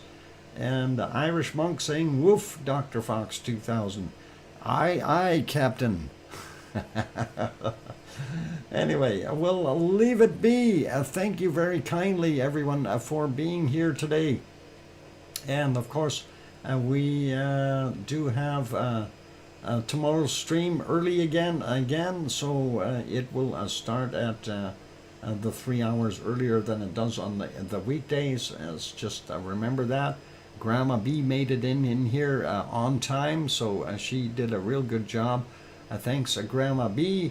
And thank you, everyone, for being here. Thank you for, I want to say a big thank you to Oz and Sharon Stewart for gifting the memberships. We had 1 from Oz and 5 from Sharon Stewart.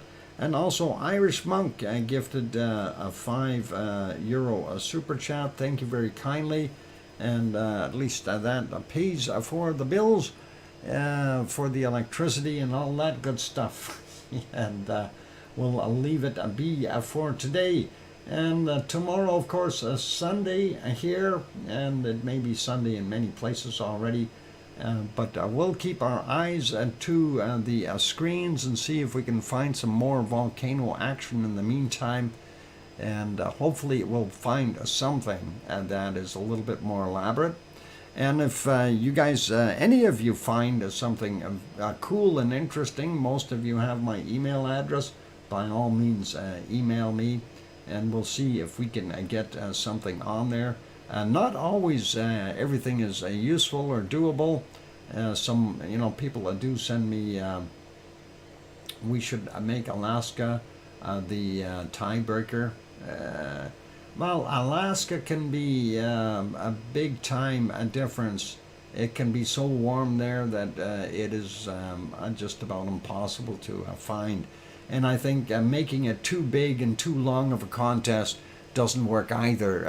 I need to do things afterwards, right? Like eat and things like that. So adding more and more and more to it doesn't bode well, if you know what I'm saying. But I understand what you're saying, Mars. But let's just leave it where it is. We've got the 4 areas that we covered now, and I think that is pretty good. So for right now, that is where we'll leave it at. And do appreciate the thought and the input, though. But anyway, like I say, if you guys do spot something cool and interesting in the volcano world, and that is a new that we haven't seen 3 years ago, that would be really, really awesome. And I wouldn't mind knowing about it. So be good and be kind, everyone. And Tony Flabby, before you run off, whereabouts in Brazil are you? Just curious. Eastern side, or like, are you down in Sao Paulo or someplace like that? Or Rio de Janeiro area, or somewhere else? I know there's other places further to the north as well. And just curious. So anyway, on those friendly notes, thank you everyone for being here, and thank you the moderators, Arizona Snowman and Peggy and C&D Boy and Joseph Fields, Texas, as well as Lucas Snow and Gary Rio de Janeiro. Okay, cool. Tony. Also Gary 24/7 Live, AZ Skies, and all good. And Woof Oink. Well, you're teaching you're teaching Captain well. Good night, Irish Monk, and take care, and be good and be kind, everyone, and take care of yourselves. And please, please, most of all, make sure you tell your loved ones that you love them tonight, for tomorrow is never promised. I'm your host, DrFox2000. Good night and take care, and we'll see you all tomorrow. Oink, oink.